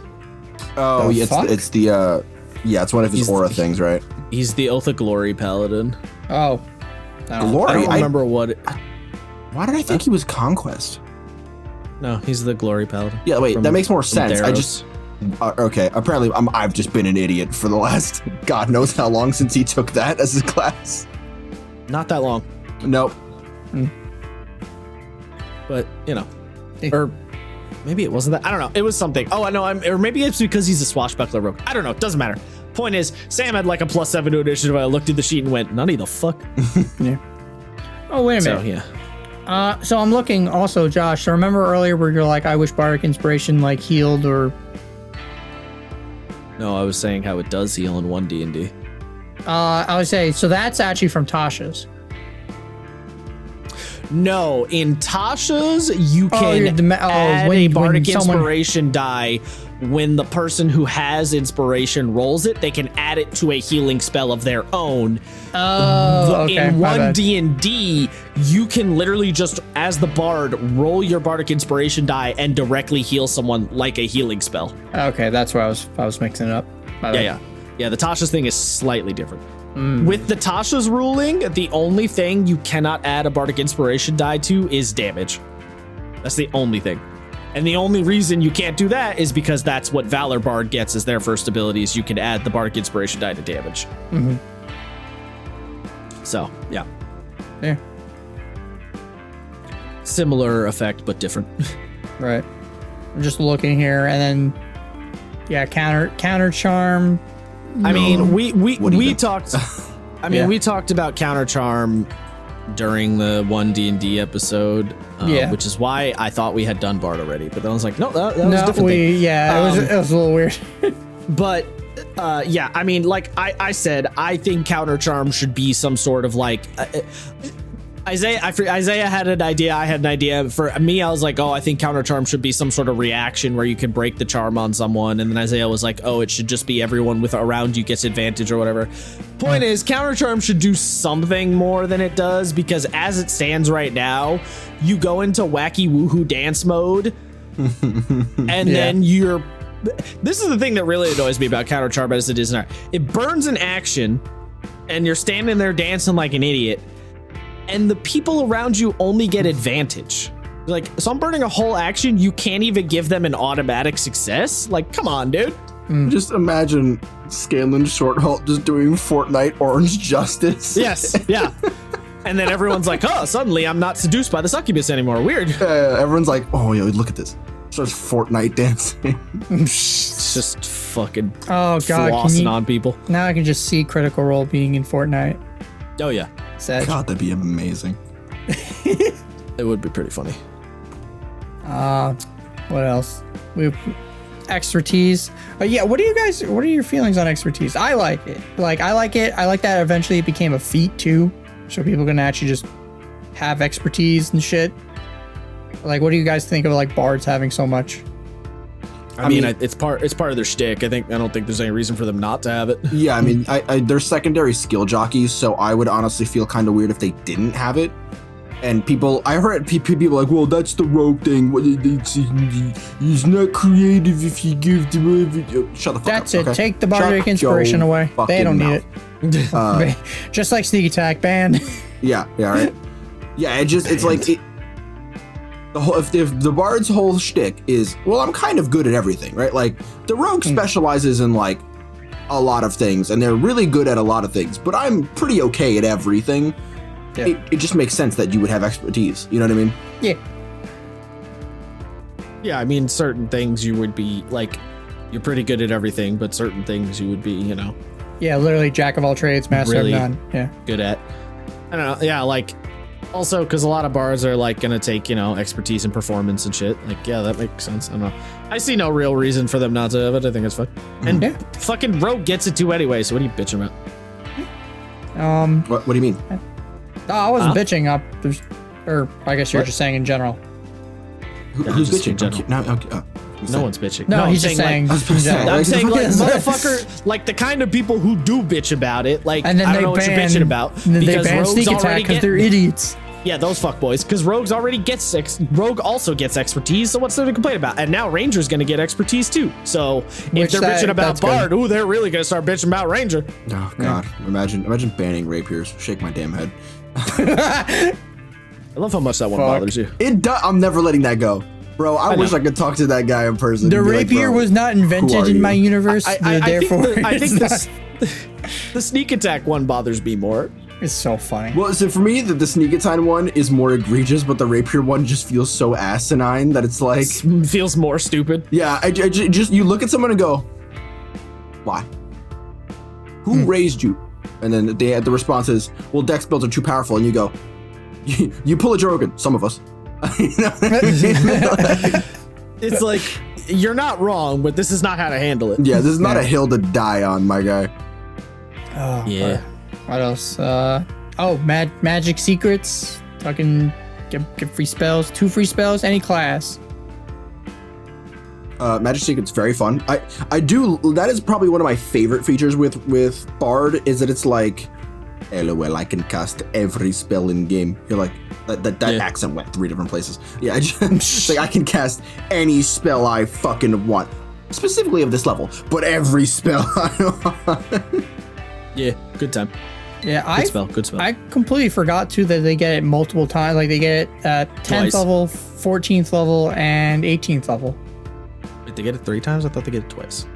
Well, at 18, so they get magic secrets, and then I think they get at 14th level you pick one, and then at 18th level you pick another. Oh, never mind. Hold on. At 18th level you choose 2 additional spells, including. you're right. Oh, okay. You're right. All right. Yeah, they Oh, get it 3 times. Oh, they do get it 3 I times. thought they got it twice. Yeah, I thought they only got it twice too for some reason.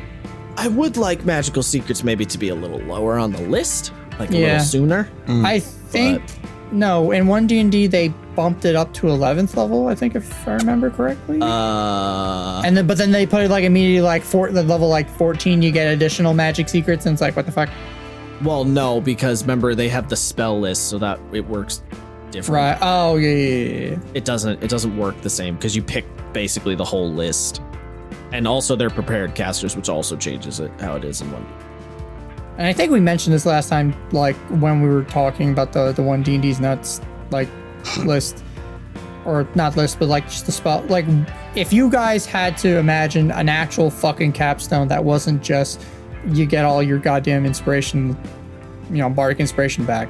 Like, what do you imagine? Like, what a bard's fucking like mega capstone, their ultimate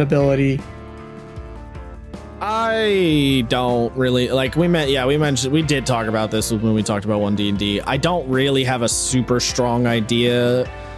Like, I don't know, some sort of I think I would probably want it to be some sort of like party-wide big buff thingy, but I don't know exactly what form that would take. Yeah, I feel like the bare minimum would be like the glibness spell, right? Where it's like you can't roll less than like a 20 on any charisma check for like a certain amount of time. You know what I mean?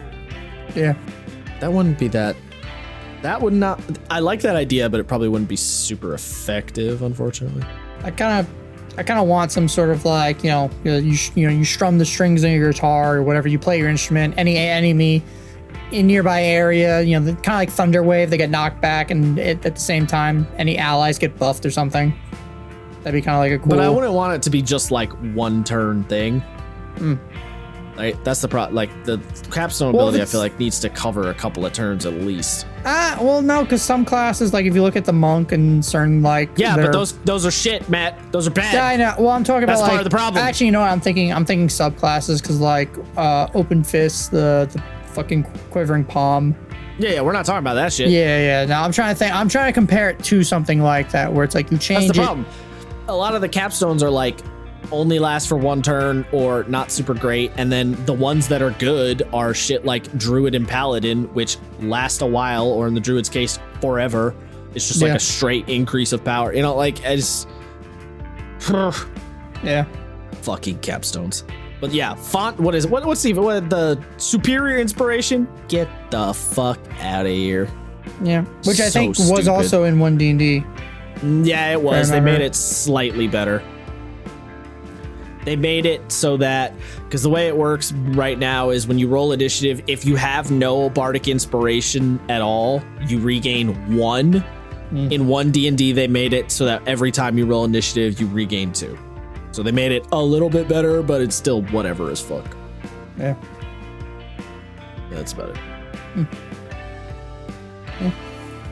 But, and then I know we talked about favorite subclasses and stuff, but like, what are some like key features that you guys like from like some of the other classes? Because like just like re-looking at everything, I forgot about like. Anyways, so we were talking about some of the some of the subclasses earlier. We talked about some of our favorites, some of the abilities. What are some of the ones that you guys are kind of like, oh, this sticks out to me a little bit more? What? from the subclasses, like any specific ability like that you were like, ooh, really favorable of, or that you think is really neat from some of the other subclasses. We kind of talked about a lot, but we didn't really go like super ham. I don't know. Just all the abilities. I mean, a personal favorite of mine is definitely infectious inspiration. It's I love the idea of like the fucking. It's like the quick hacks in fucking Cyberpunk being like, and now you're infected, and now you're infected, and now you're infected. It's great. I love it. Who the so fuck much. has that? Eloquence Bard. What? Basically, if you inspire one person, you can inspire someone else within 60 feet of you at the same time without expending an extra die. Yeah, it's their 14th level ability. Yeah, that one's pretty good. So sick. I like pretty much all the like level 3 abilities. Like the sword flourishes are cool. The Valor Bard help like giving extra damage is nice. Whispers gets the magical knives. This fucking psychic blades are sick as shit. Spirits Bards is a really good one because the table of like potential the tales from beyond are like, I love those a lot. I also like the crazy random element because that feels like big bard energy to just be like, I'm gonna reach into my pouch of shit and see what happens. Yeah. I'm also quite the fan of the fucking Tales from Beyond, mainly because they don't fuck you. Like they could be like less optimal, but there's not like you're a potted plant now, and you're just like, all right, what the This is the one randomizer that you actually like. Yeah, well, because like I like the ones where it's like, oh, well, you have to be kind of clever on how to use them, not you cast Fireball at yourself at 5th level, you know? As long as it's not detrimental to me, I like it. Well, it's you or the party. Like if you're, true. like I said in the Wild Magic episode, like I don't care if your Wild Magic fucks you, but when it fucks the party, then I get annoyed. You know what I mean? Yeah. Because if I'm the Joe Schmo, the fighter who's down next to you, and you blast off a fireball at 5th level at 5th level on yourself, well, now I just lost a fucking death save. You know what I mean? Yeah. That's my beef. And some of these, they are such a wider range of like, you know, the 12th table where it's like they make an intelligence save or be stunned. Yeah, there's some good ones. That's pretty good. Oh, it's at 3. You take psychic damage equal to 3 rolls of your bardic inspiration and be stunned. Like that's fucking great. A lot of damage. Yeah. I also like creation. Just like I just make shit out of thin air. It's a good time. Was it mode of potential? You utter a note from song creation, create a tiny mode of potential, each orbiting a creature around 5 feet. Oh, and then they give either a bonus to the attack roll, check, or saving throw. Okay. Yeah, that's pretty good. I was talking about the performance of creation. Yeah, no, I'm also reading the mode. I was reading the mode's fine. That one's like, yeah, all right, whatever, it does the job. Yeah. But the performance creation's cool, and if I remember correctly, I think it's their animating performance ability. They can they can turn. Yeah, some dancing object into a dancing whatever. So you just be like, dancing tear, attack. Yeah, it gets its own stat block and everything. Yeah. Nice. Yeah, I haven't looked at creation like too much out of all the bards. I mean, they're all pretty good. Yeah. I don't have any. I mean, I'm trying. Is there any like? Humedy. Battle magic. Was it Valor Bard? When you use your action to cast the Bard spell, you make one weapon attack as a bonus action. Yeah, pretty nice. Valor Bard just like get up there, fuck shit up. Yeah, they're simple, but Valor they get Bard's the job. the supporty melee fighter, while Swords is the unsupporty. I'm just gonna do a shit ton. I'm just gonna do my sword shit. Yeah, pretty much. But the flourishes are fun, so whatever. Oh yeah, no, they're cool. But yes, they are definitely they are more beneficial towards yourself. But yeah, guys, any kind of final closing thoughts Why is on the so Bard? bad? Why is counter charm so bad? Yeah. Counter charm. Yeah, please fix. I mean, look, like I Nick. said in the fucking one D&D episode, I love the idea of counter charm, and I just Want it to be better. what a painful execution. Damn. Goddamn. I'm actually quite excited for bards to potentially become prepared casters. I like that a lot. Yeah, Yeah, I mean, I do at times bat on the side of what are they called when you just like take the spell? Known. Known caster. Yeah, like I do bat on the side for known casters in terms of like simplicity, but yeah, I mean because the known casters thing is not ever it's not ever going to be what I want it to be. Prepared casters, you know, it's the next best thing. It's not gonna be what you want it to be. What? Like for known casting, I've always been like as opposed to like preparing your spells for known casters, maybe letting you swap out a spell a day, just one. Because the pain of picking spell that doesn't do anything is that's real, or it's been real for quite a while. I think with some of the Tasha's rules now you can do that, like with some of the spell versatilities or whatever. No, you can. No? You said this That was- last time too. You can't. Oh, No. did I? Yes. In the Tasha's original like massive character options thing they put out, it was more like that. Oh yeah, you the replace Tasha's one ones are- cantrip. The Yeah. Tasha's ones are only when you get a level up that would give you an ASI. That's the only time you can do the spell swapping. Oh. So you can swap spells, but only every 4 levels or so. Mm-hmm. Isaiah's talking about like on a long rest. Right. The only thing I would really like to see more from bards, and this is actually kind of a problem in the entire game, is I would just like to see them have more ability to like buff and debuff, like more ways to affect that sort of thing. But that's kind of a problem with the whole game across the board, is there's not a lot of that. You know, I'd like ways to be supporty that aren't just healing. But, you know. Yeah. I think bards should have abilities. It's like, oh, they have bardic inspiration. It's like, yes, they have bardic inspiration. I would like more than just bardic inspiration. I would like other things on top of that. But you know, again, that's kind of a game-wide problem, so I can't really peg that on the bard necessarily. Yeah. What I can peg is a stake into your head. Fuck you, no. Got him. I mean, don't know this where I might was not be a going with bard final thought, but I bring this up every once in a while, every like 5 or so episodes, 6 or so episodes. Like recharging resources. We get them a little bit with bard, right? With your like after a certain level, you just get your inspirations back every fight. Give us Every more short of those. rest, I think. No, Long and short rest. Every short rest. Fuck. Yeah, I don't know. Give us rechargeable resources, things that we can gain and lose during the course of a fight or like a series of checks, because that's interesting and it changes the game. And I think bard is one of the few where it could really use that and the game wouldn't just break underneath it. I don't know. Bardic inspiration is pretty strong. It is, so maybe not bardic inspiration, but like maybe like if you used counter charm correctly, like if you used counter charm and it worked, then you could get an inspiration back, right? I guess the problem is that 5e, a lot of the balancing is around resource management and like working with what you have for the day and not blowing your whole, or that's what, okay.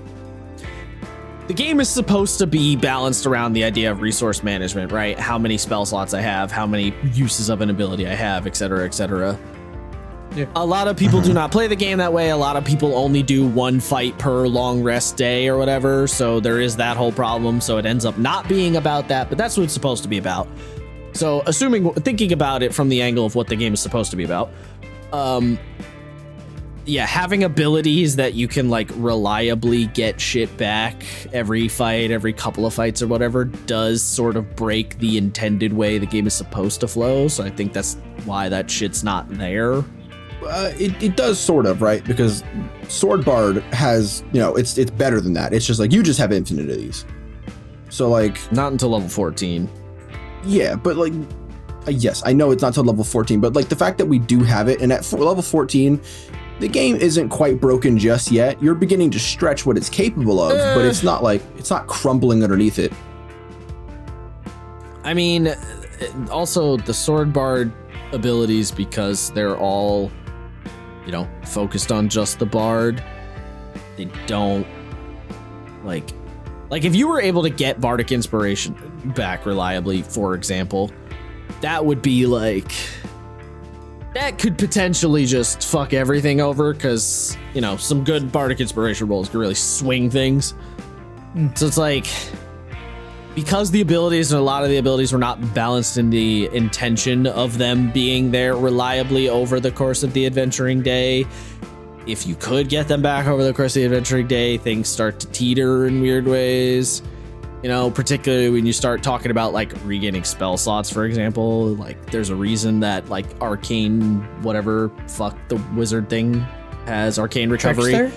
Oh, There's a reason arcane recovery is like limited in the way it works. Yeah, so I'm not saying something as crazy as spells, but like a fighter's battle master maneuvers.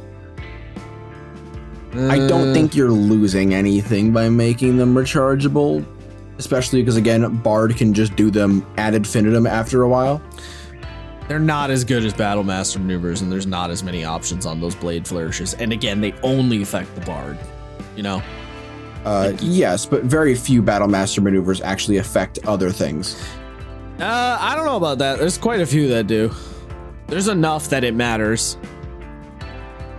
Like, it's not pretty much all of the abilities that are currently in the game, because they were not balanced around that idea. I think like most of them, if you started giving them on a more reliable recharge thing, is gonna get squirrely, especially because the game already gets to the point where players are like nigh invincible anyway.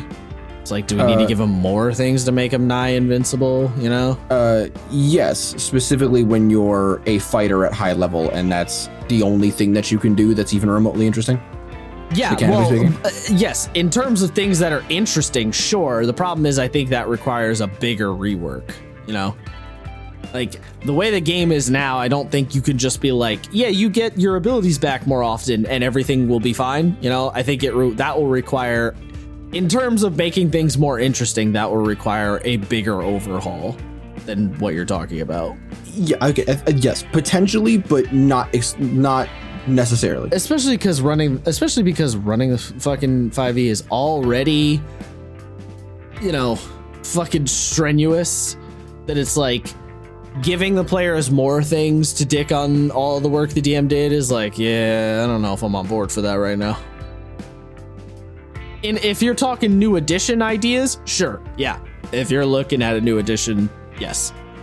But in terms of like slapping it onto the game as is, I don't think so. I would it's worth saying. It's something that, like, as opposed to just getting the things, right, and then you work them down and then you getting them back up.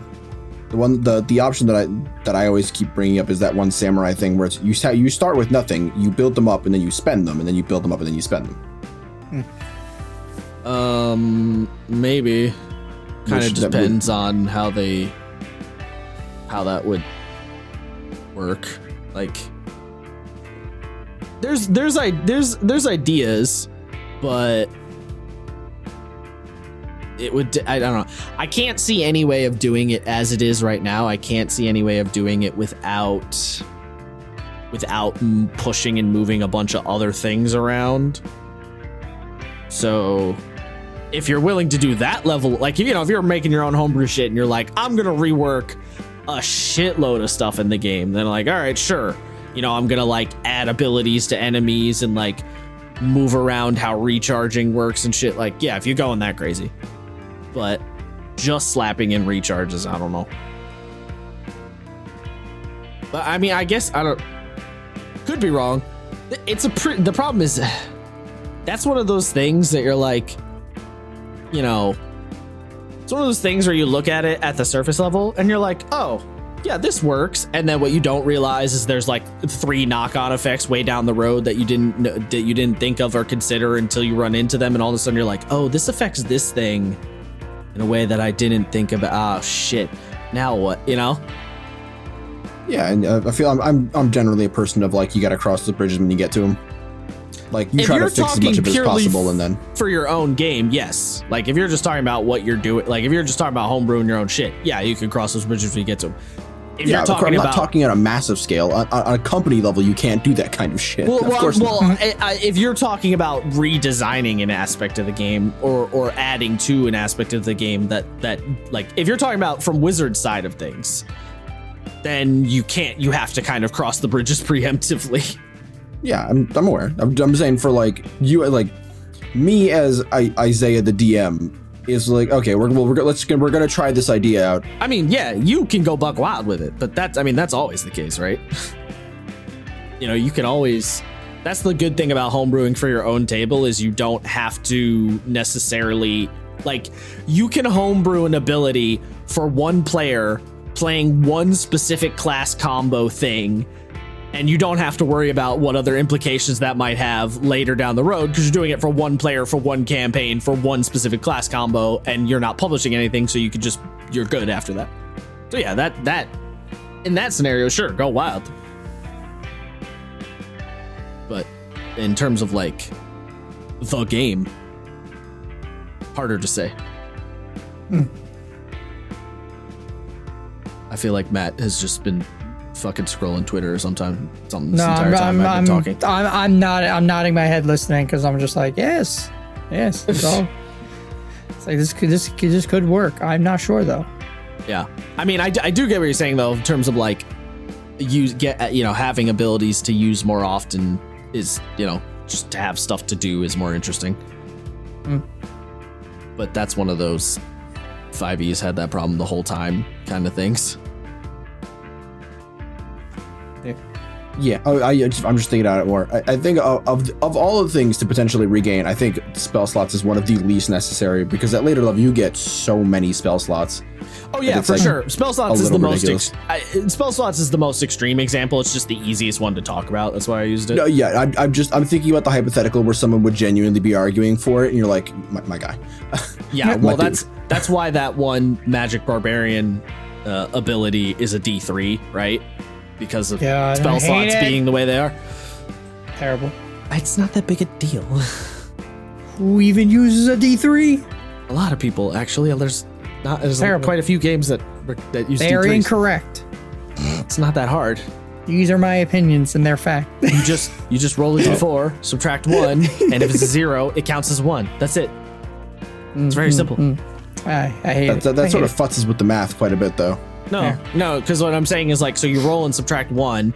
So if you roll a 4, it's a 3. If you roll a 3, it's a 2, right? If you roll a 1, technically you'd go down to 0, but you just ignore that and count it as a 1. Yeah, but that would mean the die would make a higher likely chance of getting a 1 than anything else. Because 2 faces would equal a 1. Is that how that works? I don't think that's the case. On a D4, if half the faces on a D4 equal the same number. A 4? Oh, I see what he's saying. I don't think half the faces equal the same number. On a D4? Well, because a 4 becomes a 3, a 3 becomes a 2, a 2 becomes a 1, a 1 becomes 0 becomes a 1. A 0 becomes a 1. That's the same amount. Anywho's, yeah, Bard cool, as Sam would say. This last like 10 minutes have not been anything about bards. No. Bards use D4s. Yes. Yeah, they do. They do use D4s and D6. Yeah. Oh fuck yeah, we didn't even talk about Vicious Mockery, like the funniest spell in the game. It's the funniest spell in the game. Vicious Mockery, good spell. I mean, maybe it should be a D6, but other than that, the good spell. Good spell. Good spell. Does good things. Always take it. Always take it. If you're a bard and you don't have it. Remember, kids, if your Vicious Mockery succeeds, they have disadvantage. Yeah. Yes, that is something that's quite frequently forgotten. It seems. Yeah, well, it's because it's only on one attack, so it's like, right. It's hard to remember sometimes. Yeah. But yeah, this has been the Bard episode, the Piss Bards. I want to thank everybody for listening into this nonsense. Piss Bard? Why not? No. Damn it. Oh, go to your room. All right. After these, these quick After sponsors. these messages. Yeah. After these messages, go hit us up on the Twitter. Tweet at us. You like this episode? You don't like this episode? You want to join the Piss Bard Brigade? Hit us up. Don't forget to follow us on all the podcast platforms of your choice. Spotify, Apple Music, all that jazz. Do not subscribe to us on Netflix. We don't have a subscription there. Don't listen to me what I said a couple episodes ago. And Bard cool. Bard good. Bard is the Bard. Matt, I think you should just write down an outro script for yourself and just stick to that. No, I like my random babbling, incoherent destruction of the English language. Stumbling, yeah. Yeah. It's certainly something. Yeah, this is tired Matt after waking up at 5 a.m. for work. He says this every time. People don't listen to him. True. Yeah, thanks for listening, guys. Also your mom. Also, take subscribe a on 30... YouTube because Matt forgot to say YouTube. Oh, we do have a YouTube. Yeah. Also, take this 3 psychic Matt, damage. we have a YouTube on like our totally real, completely legit Patreon. Come on, man. Yes, I forgot about that. I forgot the secret Patreon where you can get plenty of it's porn. I have spicy, dick it's dick pics on the Patreon. It's just spicy my dick pics, butthole pictures. It's Matt's both butthole shaved and my unshaved. dick. We'll find out. Oh my god. All right, fuck this. I'm out of here. Have a good night, everybody. Or don't. I'm not your fucking mom.